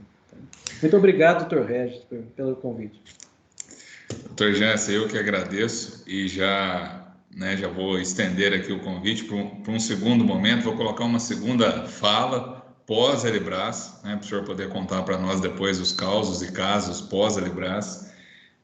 Eu sei de um muito emblemático, e daqui a pouco eu vou perguntar dele para o senhor, para que os alunos entendam como que um trabalho bem feito, ele traz não só a satisfação do cliente, mas também pode ser muito rentável, né? Vou falar o nome aqui de um caso só, e aí a gente vai poder comentar até com os nossos alunos aí essa questão. E, se possível, né, quando a gente estiver falando desse caso, eu queria que o senhor abrisse quanto que foi de honorário, porque essa é aquela que eu me espelho, é aquela que um dia, eu já falei isso com sócios no escritório, falo com os meus alunos, que um dia eu quero ver um cliente me pagar o honorário que ele pagou para o senhor com a mesma satisfação que ele pagou, em razão do serviço ter sido bem executado. Se eu tiver que falar de valores, assim, de curiosidade para os alunos, eu não posso falar o nome do cliente, tá? Porque Sim. aí a questão do sigilo, nós podemos contar o caso, né, o caso, Sim. mas não o nome. Não, sim. A gente fala de valores, mas aí eu vou falar o tipo de caso, o senhor vai conseguir contar a história. Mas eu fiz várias anotações aqui, doutor, e eu acho que todas elas merecem aqui um comentário do senhor. E eu vou indo aqui, cada uma delas, na sequência que o senhor foi falando. Uma coisa que me chamou muita atenção é a expressão que o senhor falou do advogado porta de cadeia, né? E, além disso, uma outra expressão também que a gente sempre ouve, principalmente das populações mais carentes ou que não têm tanto acesso ao conhecimento, é de que, uma outra expressão também muito utilizada, é de que a cadeia foi feita para homem, né? Uma outra expressão também que eu, com muita frequência, acabo ouvindo aqui na roça. E aí o senhor acabou trazendo uma realidade para nós, e confesso para vocês, pessoal, mesmo estando junto com o Jansen aí há 5 anos, eu ouvi mais de 90% aqui de novidade. Eu não ouvi muito desses casos. Eu não sabia que o senhor tinha advogado na área criminal, não. A gente nunca conversou, né, sobre isso, na verdade. Mas que bacana o senhor ter feito isso. O que me leva à próxima constatação da fala do senhor é de que, em especial os professores, né, na minha época de faculdade, que, apesar de fazer toda a contextualização do direito penal, diziam que o crime não compensa. Não compensa para o autor, mas compensa para o advogado, não é isso? De certa forma, sim, né? Eu acho que a advocacia ela é bem rentável, era rentável, não sei mais, porque eu não atuo mais nessa área. E tem poucos profissionais que se dedicam ao criminal, mas eu acho bonito. Meu pai mesmo é um mestre do direito penal, né? Meu pai já fez... Eu não tive oportunidade de fazer júris, porque quando eu estava no embalo do criminal e ia chegar a fazer alguns júris, eu acabei indo para a Elibraz e não quis mais mexer com criminal. A Elibraz me absorveu. Depois que eu saí da Elibraz também, eu fui mexer com empresarial, né? E não me dediquei mais à advocacia criminal. Mas eu acho que quem se dedica é muito bom. Eu acho que é bem rentável. O senhor destacou aí uma das coisas que eu aprendi muito, né, nesses últimos 5 anos, e o senhor já enfatizou isso na fala do senhor, mas novamente destacar aqui para os nossos alunos: qual o maior segredo, né, do advogado corporativo, né, que ouve diversos segredos dos seus clientes? O senhor já destacou que é o sigilo, né, para que ele realmente, diante de todos esses cenários, porque entendam o seguinte, pessoal, para que o advogado corporativo ele possa tomar uma decisão, ele precisa ter todas as informações.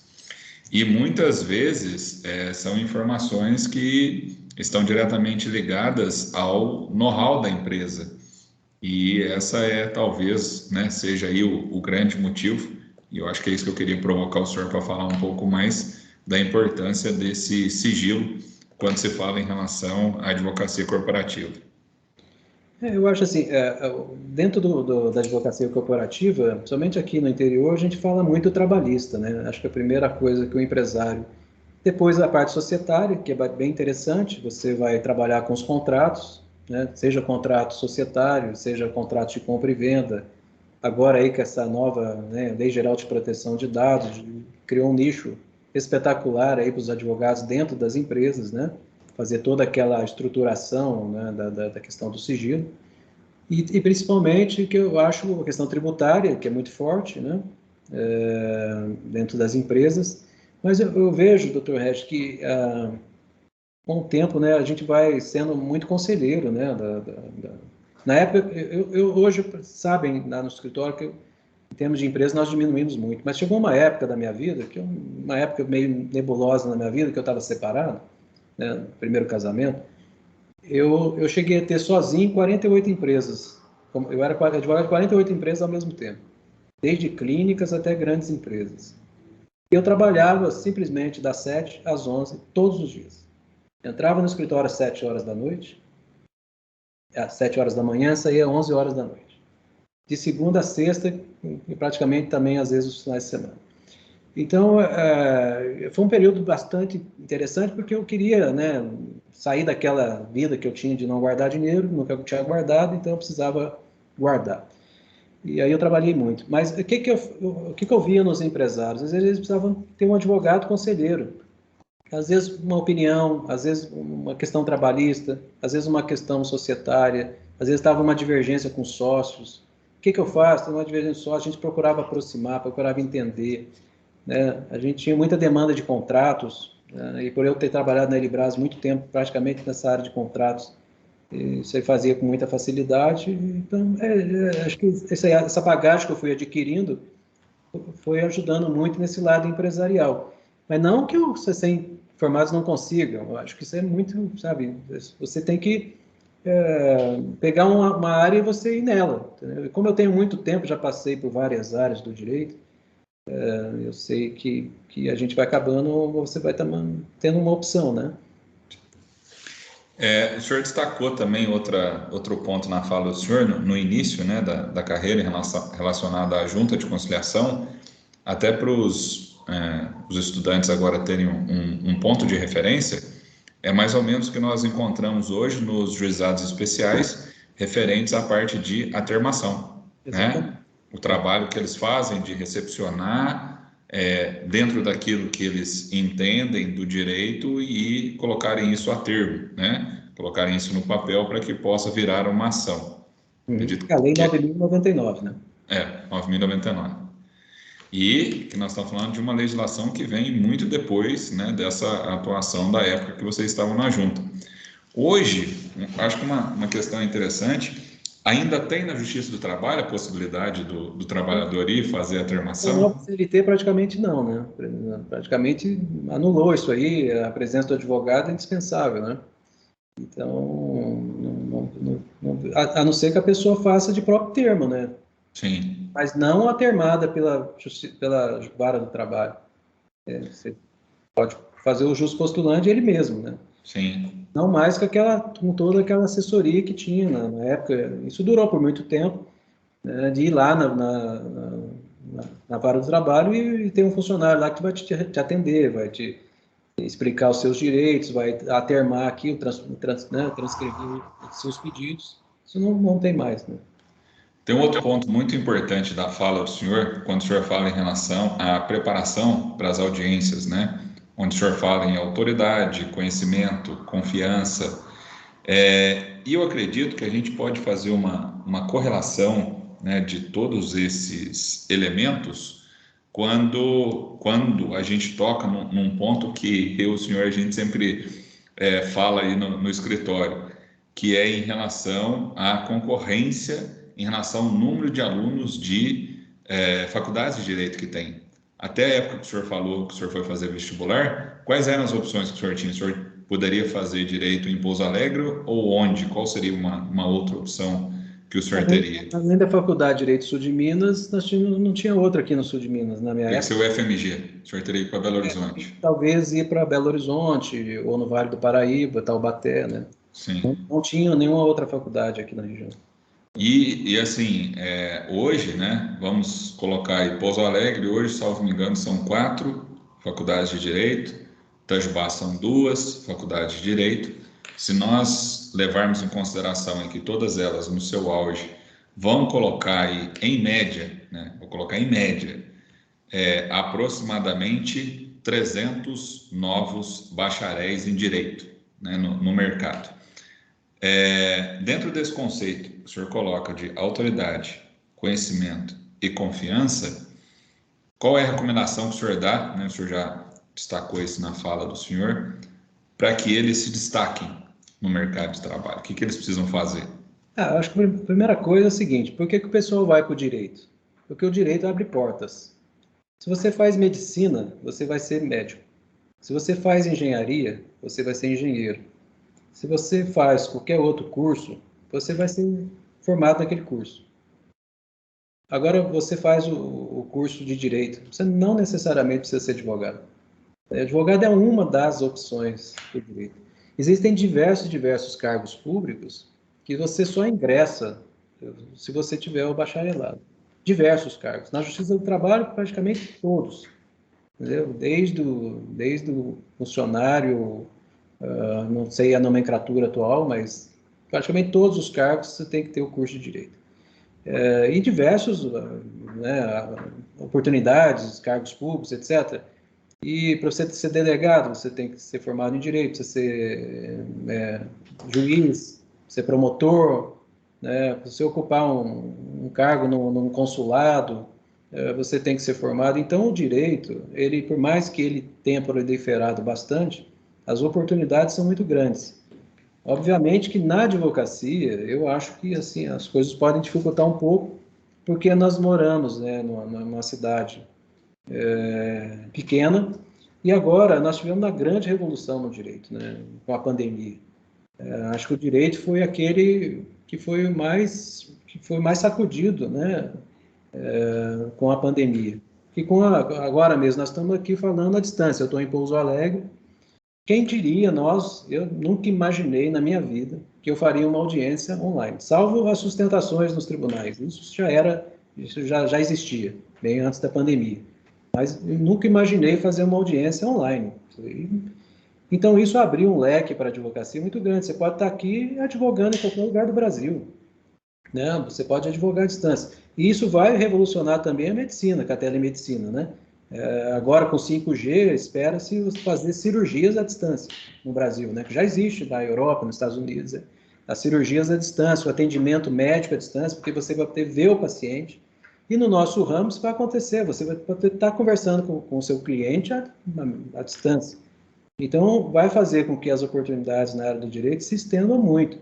Nós que somos da velha guarda, apesar de eu ter 56 anos, eu já sou da velha guarda, minha OAB é 46.293, eu acho que já passou de 200, sei lá, 250, 300 mil em Minas Gerais, né? 200. Então, eu me sinto da velha guarda, mas eu tenho dificuldade com o computador. Então, os novos, que já vêm nessa era da informática, têm mais facilidade que a gente. Então, é uma vantagem que tem em cima de nós, né? A facilidade de operar o computador e tudo mais. Meu pai nunca ligou um computador, né, na vida, nunca ligou, né? Não sabe, nunca quis aprender. E a gente foi ter que aprender, né? Quando começou o PJE, meu Deus do céu, né? Há 5 anos atrás, ou 6 anos atrás, na Vara do Trabalho, que foi pioneira do PJE, poxa, para a gente começar a fazer aqueles processos eletrônicos, não foi fácil não, para a gente aprender aquilo. Até hoje a gente apanha.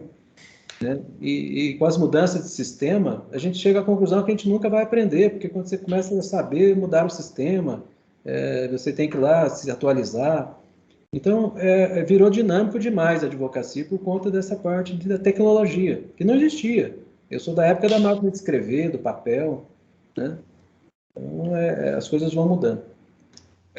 Uma coisa que eu achei muito interessante na fala do senhor relacionada a esses conceitos é esse empenho e dedicação para o estudo. Mesmo que você não conheça, que você não saiba, utilizar esse período agora da faculdade justamente para lapidar conceitos dos quais, né, a área que você gosta, a área que você tiver mais aptidão, que você, nossa, gostei muito dessa área do direito, estude bastante, se prepare bastante e, mais do que isso, vejam todas as homenagens que o senhor diz, doutor, elas foram decorrentes justamente dessa dedicação, desse empenho, e algo que eu também gosto de passar para os alunos para que eles utilizem esse estágio como vitrine.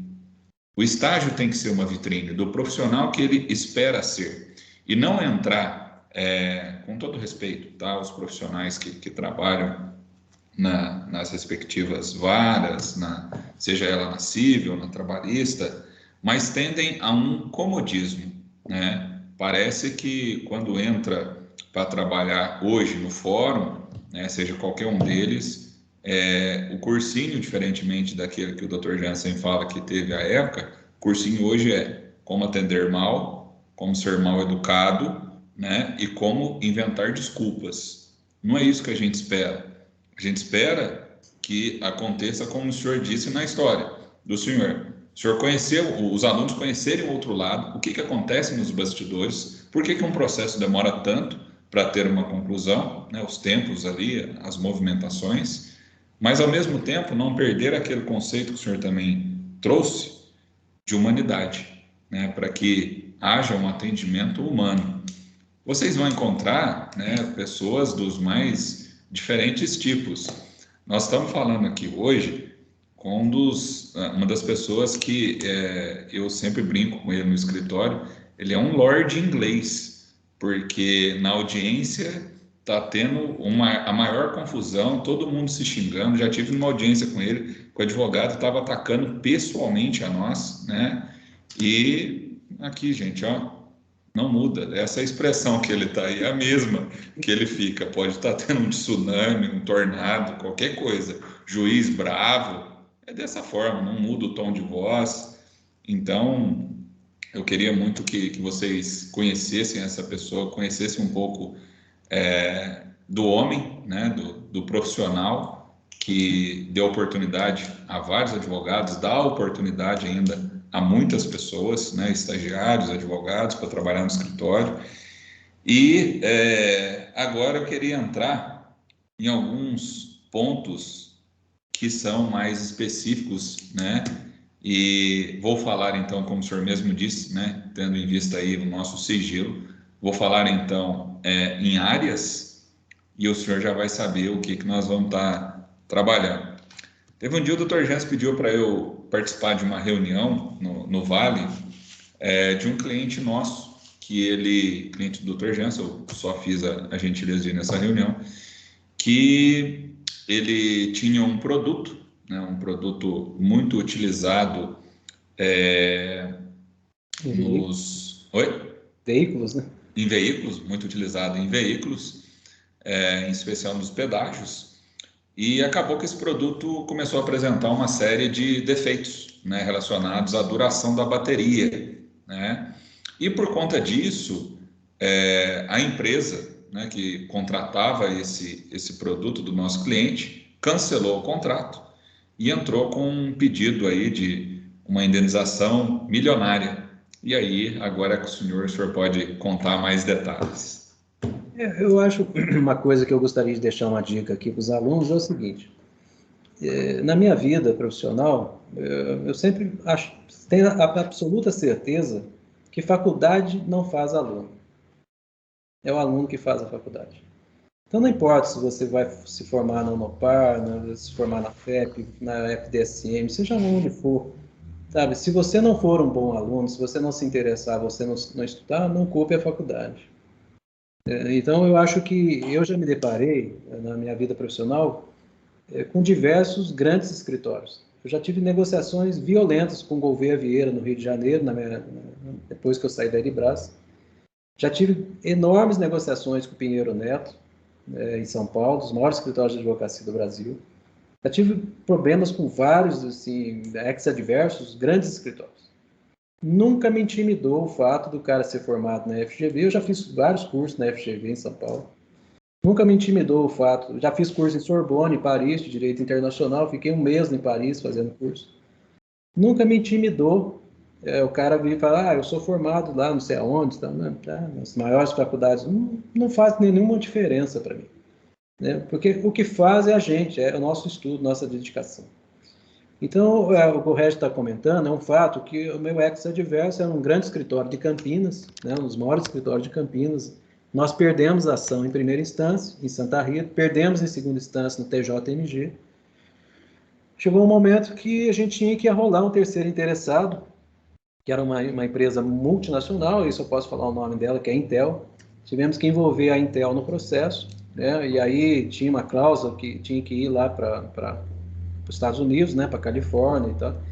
Nós fizemos, a minha esposa é professora de inglês, e fiz uma bela notificação extrajudicial em inglês, mandei lá para a Califórnia, né, para a Intel, mandei para a Intel americana, conseguimos pôr a Intel no processo, enfim.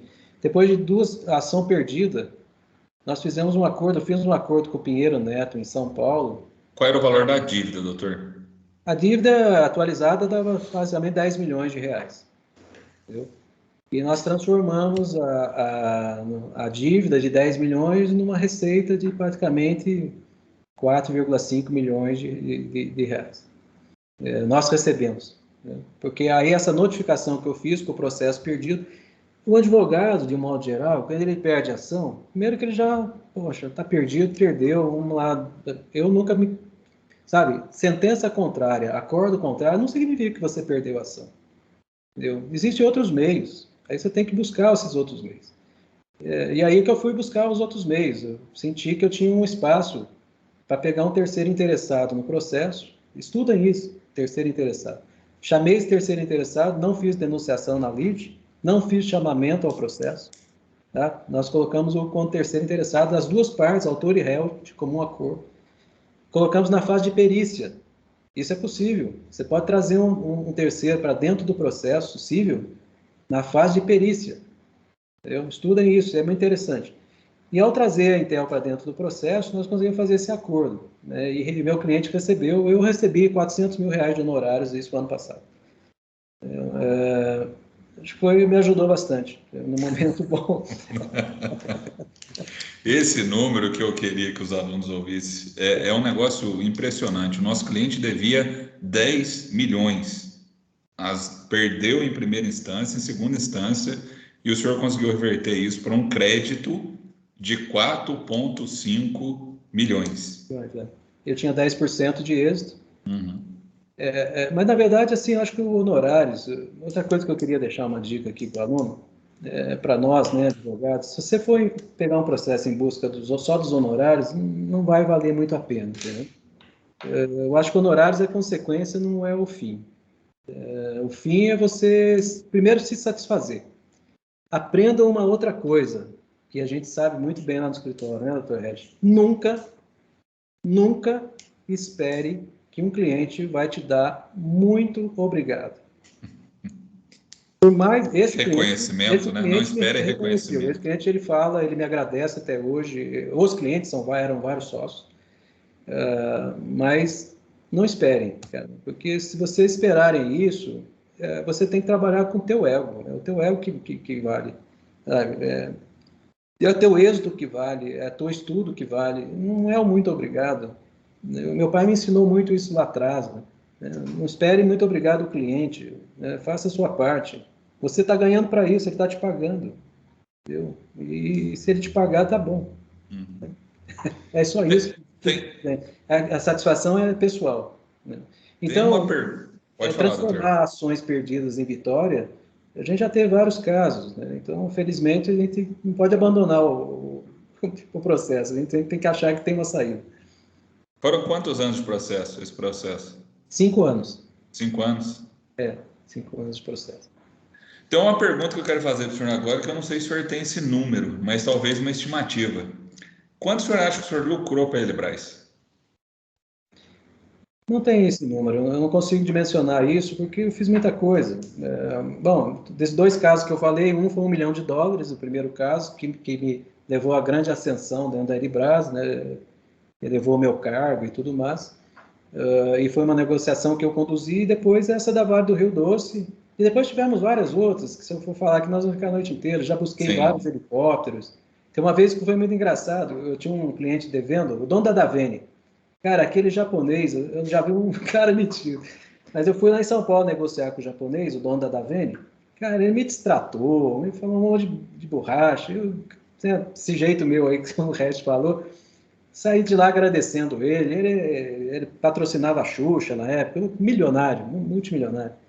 E aí, bom, saí de lá e ele estava devendo. Rapaz. E ele mandou personalizar o helicóptero dele, fez uma pintura toda personalizada com o Ed Mosca, na época, né, que era o piloto dos maiores pilotos de Fórmula 1, pintava os capacetes. O cara pintou o helicóptero dele inteirinho e foi o Cid Mosca que pintou. Ele gastou, em 94, ele gastou $100.000 na pintura do helicóptero. E aí ele estava devendo para a gente aquela panca toda. Um dia o helicóptero dele veio aqui para fazer uma revisão, nunca mais foi embora. Eu estava com a ação de busca e apreensão pronta com a liminar na mão, só estava esperando ele pousar lá. Nunca mais ele levou o helicóptero, porque ele ficou bravo e mandou a gente colocar o helicóptero naquele lugar e nunca mais veio buscar. Perdeu $300.000 que ele tinha pago de sinal. Assim. Depois a gente ficou aí, tivemos que fazer uma outra ação para transformar o crédito dele, né, em renda para a Elibras, para poder fazer a alteração nos registros do helicóptero.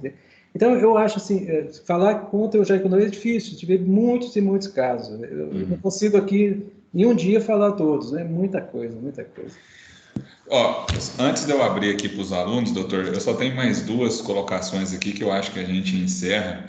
Eu vou começar com a mais polêmica e depois eu acho que aquela que realmente vai mexer com eles, que é a razão do senhor ter saído da Elebras, mas o aspecto financeiro, que é aquilo que a gente sempre conversa no escritório, que eu acho que é algo que o senhor já falou, né, que não pode ser pelo dinheiro, para eles entenderem essa satisfação. Mas um outro ponto que a gente sempre ouve também dos colegas advogados, dos profissionais, é a dificuldade no trato com os juízes, né?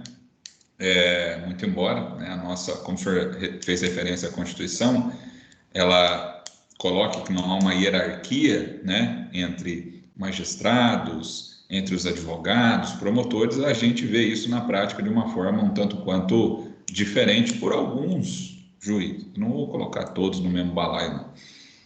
Mas eu acho que algo que marca muito a carreira do senhor é quando a gente fala em relação quando é o momento ou qual é o momento ideal para se comprar uma briga com o juiz. Eu acho que nunca se deve comprar briga com o juiz, né? Eu acho que você tem que ir com o seu direito, com a sua razão. Acho que você não deve brigar nem com o juiz, muito menos com um advogado. Aliás, fica aqui uma dica: não existe a pessoa que acha que a causa é dele já começou errado. A causa nunca é nossa. Nós somos simples porta-voz de um pedido ou de uma defesa judicial. Nós não somos mais nada do que isso.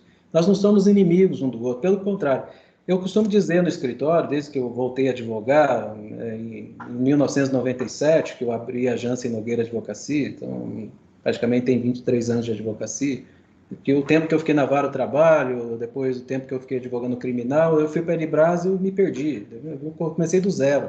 Comecei do zero mesmo, eu não tinha R$10 no bolso em determinadas épocas para chupar um picolé. Não tem vergonha de falar isso, que é verdade. Eu comecei do zero depois que eu saí da Elibras. Eu gastei minha indenização comprando alguns imóveis e não tinha mais nada. Então, rapaz, os colegas são nossos clientes. Os meus melhores clientes são vocês, os advogados, os futuros advogados. Esses são os nossos clientes. Rapaz, se vocês não entrarem com ação, eu vou defender o quê? Se eu não entrar com ação, vocês vão ter... Que serviço vocês vão ter? Então, um advogado... Estou falando no litigioso, obviamente, né? Porque a nossa advocacia é muito forte, não é no litigioso.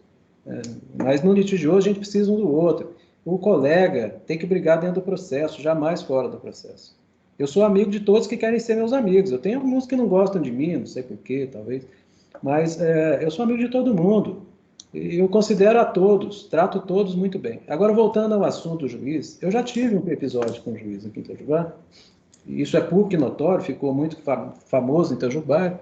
Foi uma desavença que eu tive com o Dr. Gílio Catabriga, ex-juiz do trabalho. Mas eu tinha minhas razões, eu tinha meus direitos, usei os meus direitos, consegui removê-lo daqui. Né? Fui ao tribunal, fui na corregedoria, fui no CNJ, e quem conhece a história sabe o que eu fiz. Né? E eu fiz com autoridade, porque eu não me sinto mais nem menos do que um juiz, nem com promotor, nem com delegado, trato com todo respeito. Entendeu? Eu acho que nós somos inferiores, o cara que quer ser advogado, como eu optei. Vocês acham que eu já não fiz concurso para juiz? Já fiz. Por uma questão, eu já não passei. Para juiz federal, juiz do trabalho. Já fiz vários concursos para promotor, para delegado. Antes de eu ir para a Libras. Depois que eu fui, nunca mais. Falei, nunca mais eu vou fazer isso na minha vida. Então, não quis ser funcionário.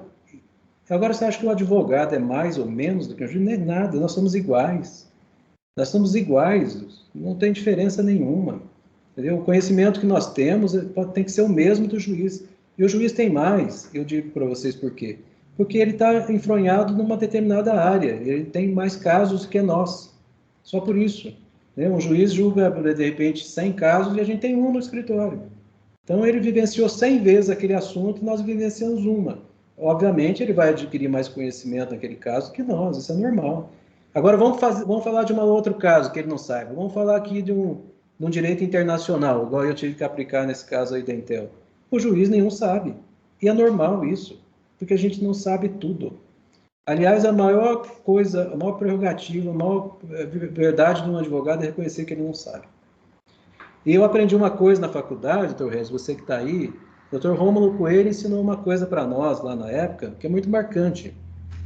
Sabe, ele sempre falava na sala de aula, ó, não façam com que o rubi do anel reflita no seu rosto quando você não souber uma coisa, quando você estiver ali naquela situação e você não souber. Sabe, não faça com que o rubi do anel reflita no seu rosto. Ou seja, não passe vergonha por você não saber. Seja humilde e reconheça que você não sabe. Aí você vai sempre ter uma porta aberta para alguém te ensinar. E segundo, se você for para um caso específico, aí, pelo amor de Deus, vá com conhecimento. Entendeu? Vá, estude aquele caso antes de você se atrever a fazê-lo, né? Porque senão, prepare-se para isso, estude aquele caso. Eu vejo um desperdício de tempo, rapaz. O resto sabe o que eu faço aí, 1000 coisas ao mesmo tempo, e acho que é pouco. Aliás, está me afetando a saúde, viu, ultimamente. Mas eu acho que é pouco, e eu vejo as pessoas às vezes perdendo tempo, batendo papo, conversando, com tanta oportunidade para estar ali estudando, sabe? Não perca tempo, sabe? O tempo é preciosíssimo. Eu nunca perdi um minuto na minha vida como estudante. Eu contei aí um pouco da minha história para vocês. Nos 4 anos que eu fiz direito, primeiro ano estudei muito, segundo ano NPOE, terceiro ano e quarto para o trabalho, que é a junta na época. Eu nunca perdi um minuto de aprendizado. E eu tinha humildade de perguntar, eu não sei mesmo. Eu já te perguntei para o juiz durante a audiência, falei, doutor, me explica isso aí, eu não estou sabendo. Por que eu não vou poder perguntar? É vergonha não saber? Que isso, a gente não sabe tudo.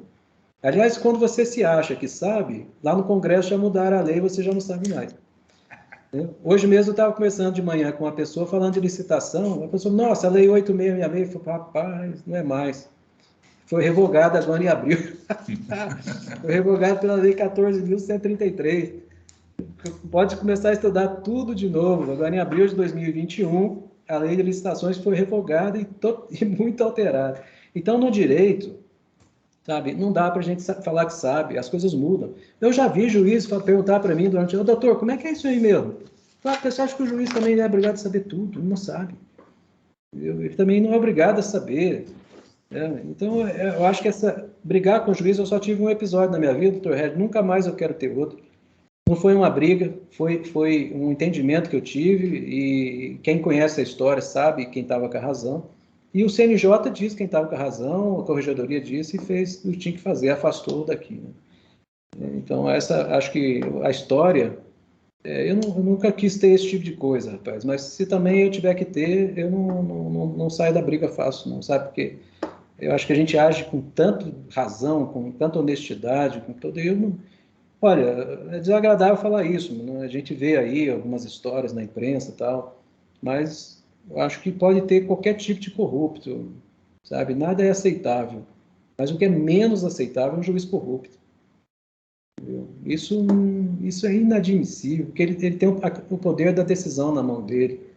E eu já vivenciei muitas situações, assim, de chegar dentro do fórum, bater na porta, o juiz não me atendeu, eu entrar na porta, falar, doutor, você tem que me atender, você vai me ouvir, eu vou falar, e sair falando. Entendeu? No fórum mesmo, eu chegava, eu entrava, batia na porta e entrava. Não, o senhor vai me ouvir, é prerrogativo do advogado. Se o senhor gosta ou não gosta, você tem que atender o advogado. Entendeu? E fazia pelo meu cliente, porque, poxa, a gente vê cada um, rapaz. Então, vocês vão passar por isso, né? Espero que passem, porque isso fica como lição na vida da gente. Perfeito. Não essa briga com o juiz, que não é isso que eu quero dizer. Passa por experiência de vocês, né, tentarem mostrar para o juiz o direito do seu cliente. Não, é que muitas vezes a gente vê, né, eu estou comentando isso, porque muitas vezes a gente vê, assim, movimentos muito pequenos, falo movimentos muito pequenos, sem fundamentação nenhuma, de falar assim, o juiz é assim, o juiz é assado, vou tirar esse juiz. Não é fácil de conseguir um negócio desse. Por isso que eu gostei muito da fala do senhor que nenhum momento é um momento de brigar com o juiz, né? Há uma relação de respeito, não há uma relação de subordinação de ninguém, né? Desde que você esteja amparado pelo direito, é aquilo que você vai fazer, né, durante os procedimentos. Mas para fechar com chave de ouro, né, essa é a pergunta aqui que é a menina dos olhos. Se nós fôssemos comparar hoje, quanto o senhor ganhava à época que o senhor deixou de ser diretor da Elibraz para montar o seu escritório, o que seria o equivalente a hoje? Qual foi a renúncia que o senhor fez de uma estabilidade, vamos colocar entre aspas uma estabilidade, de um bom emprego, para buscar o seu próprio escritório? Eu acho que assim, eu costumo brincar muito, e falo isso desde a minha época de justiça do trabalho, que não existe contrato de trabalho, existe contrato de risco. Nenhum empregado no Brasil tem estabilidade na CLT, né, salvo os funcionários públicos, depois do interstício de tempo e tal. Então, eu sempre soube na minha vida que se eu quisesse me destacar, se eu quisesse ter o que eu queria ter, eu precisava ser autônomo. Eu ganhava bem na Elibraz, eu saí da Elibraz ganhando 40 salários mínimos por mês. Meu último salário da Elibraz era equivalente a 40 salários mínimos.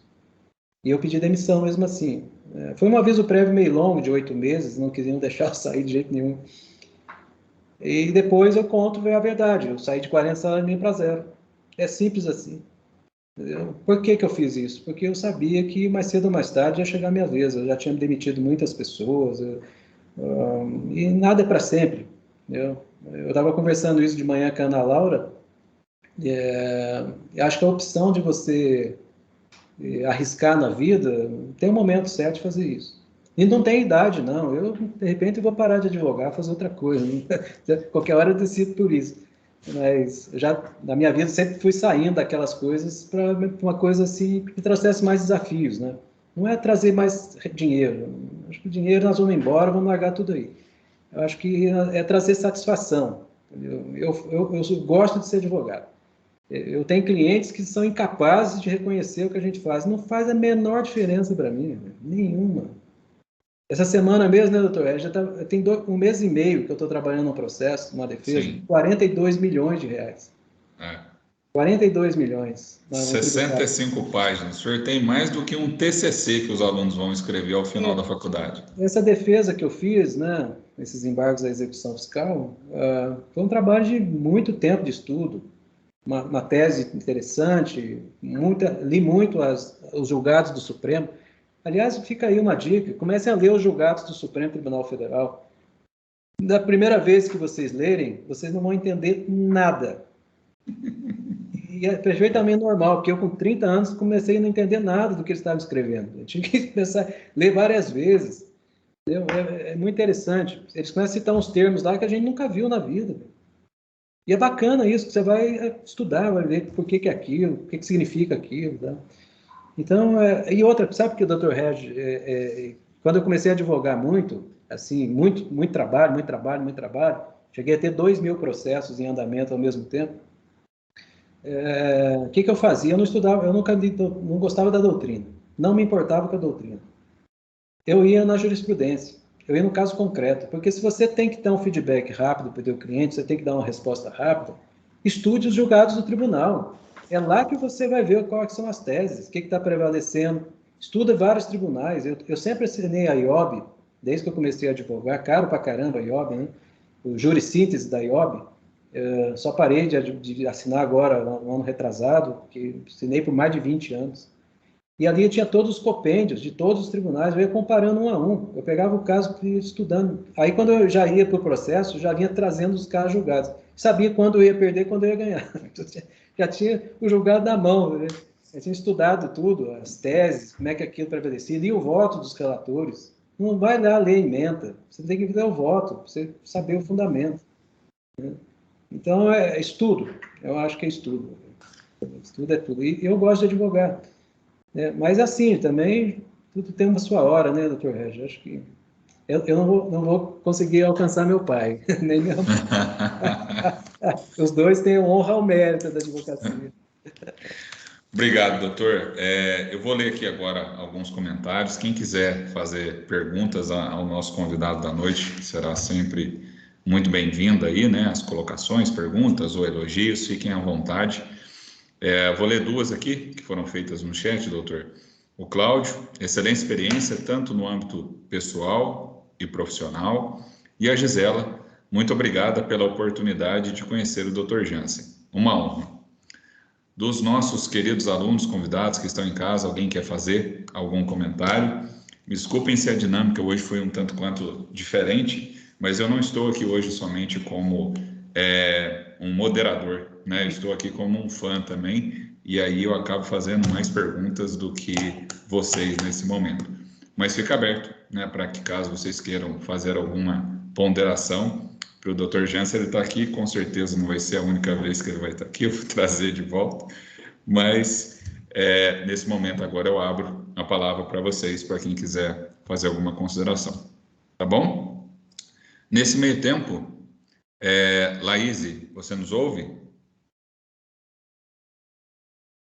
Sim, professor, eu estou aqui. Prepara o sorteio para a gente, por favor. Tá, João. Pessoal que está em casa, tudo certo? Tudo tranquilo? Doutor Gustavo, por favor. Boa noite, professor Regis, doutor Jansen. Boa noite. Boa noite. Boa noite, doutor. Eu não poderia deixar de falar também e agradecer. Primeiro, à noite, né, esses causos aí são enriquecedores. Eu ouço alguns deles no escritório, mas não tão completos e ouvidos de quem participou de fato de cada um deles, né? Mas eu gostaria de agradecer principalmente a oportunidade que o escritório me dá diariamente de aprender com a doutora Nicole, com o senhor, com o doutor Regis, a cada dia um aprendizado novo. Oriento até, se possível, né, aos alunos que tenham a oportunidade de buscar um estágio, de ir atrás de um estágio. É algo mais que a gente não vivencia na faculdade, né? Ainda mais principalmente num período, assim, terceiro período e tal, mas é extremamente importante e enriquecedor para a caminhada, né, do aluno. Então, eu gostaria de agradecer ao senhor pela oportunidade, aproveitar que a doutora Nicole está aqui também, agradecer. A doutora Nicole é uma grande professora minha, muito generosa no escritório.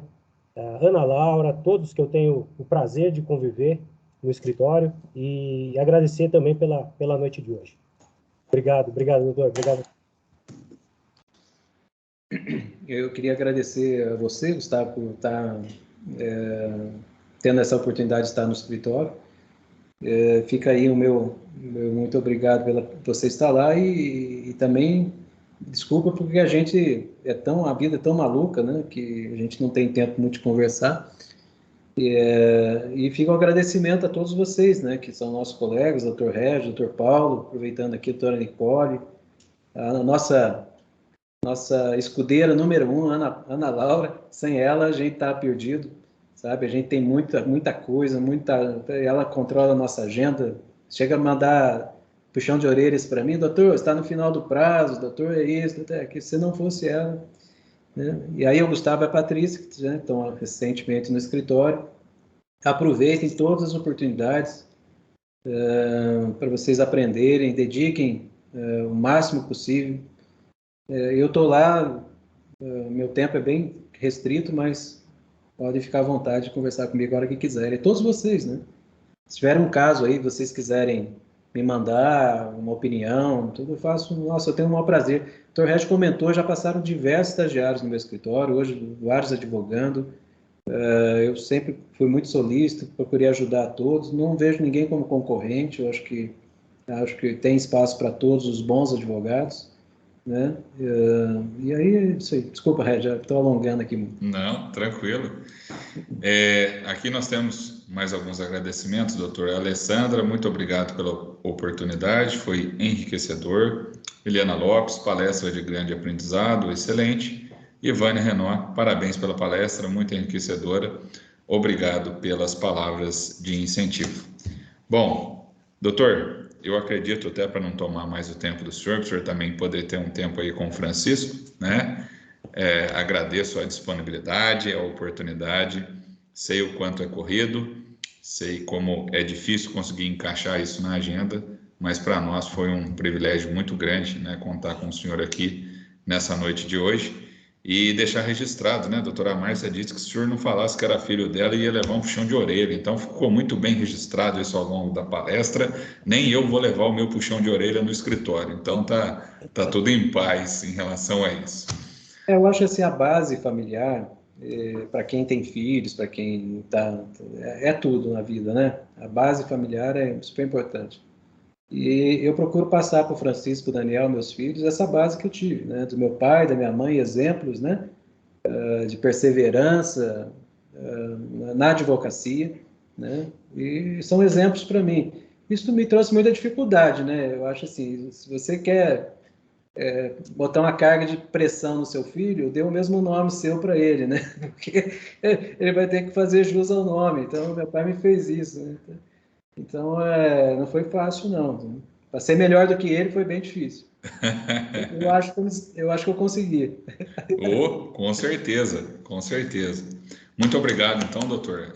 Nós vamos fazer o sorteio de livro agora. Agradeço a presença do senhor. O senhor pode ficar à vontade, caso o senhor queira sair, mas se quiser continuar também, não há nenhum problema, tá bom? Eu vou deixá-los agradecendo a todos. Se quiserem me convidar a uma outra oportunidade, se quiserem trazer um tema, para a gente debruçar aqui sobre algum tema, doutor Regis. Né? Na próxima, presencial, aí, pode ficar tranquilo. Só me avisa com antecedência que eu posso não saber, né? Eu tenho que estudar e falar para vocês, é normal. Então me fale o tema e eu virei com o maior prazer para a gente debater um tema aqui. Muito obrigado, doutor Jansen. Bom descanso, um abraço para a Joelma aí, beijão no Francisco, fica com Deus. Bom final de semana para o senhor. Obrigado, viu? Abraço a todos. Laís, por gentileza.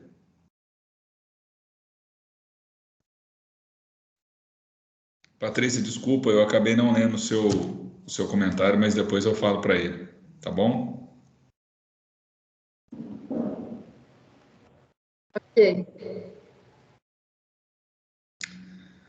Felipe de Vasconcelos. Você nos ouve?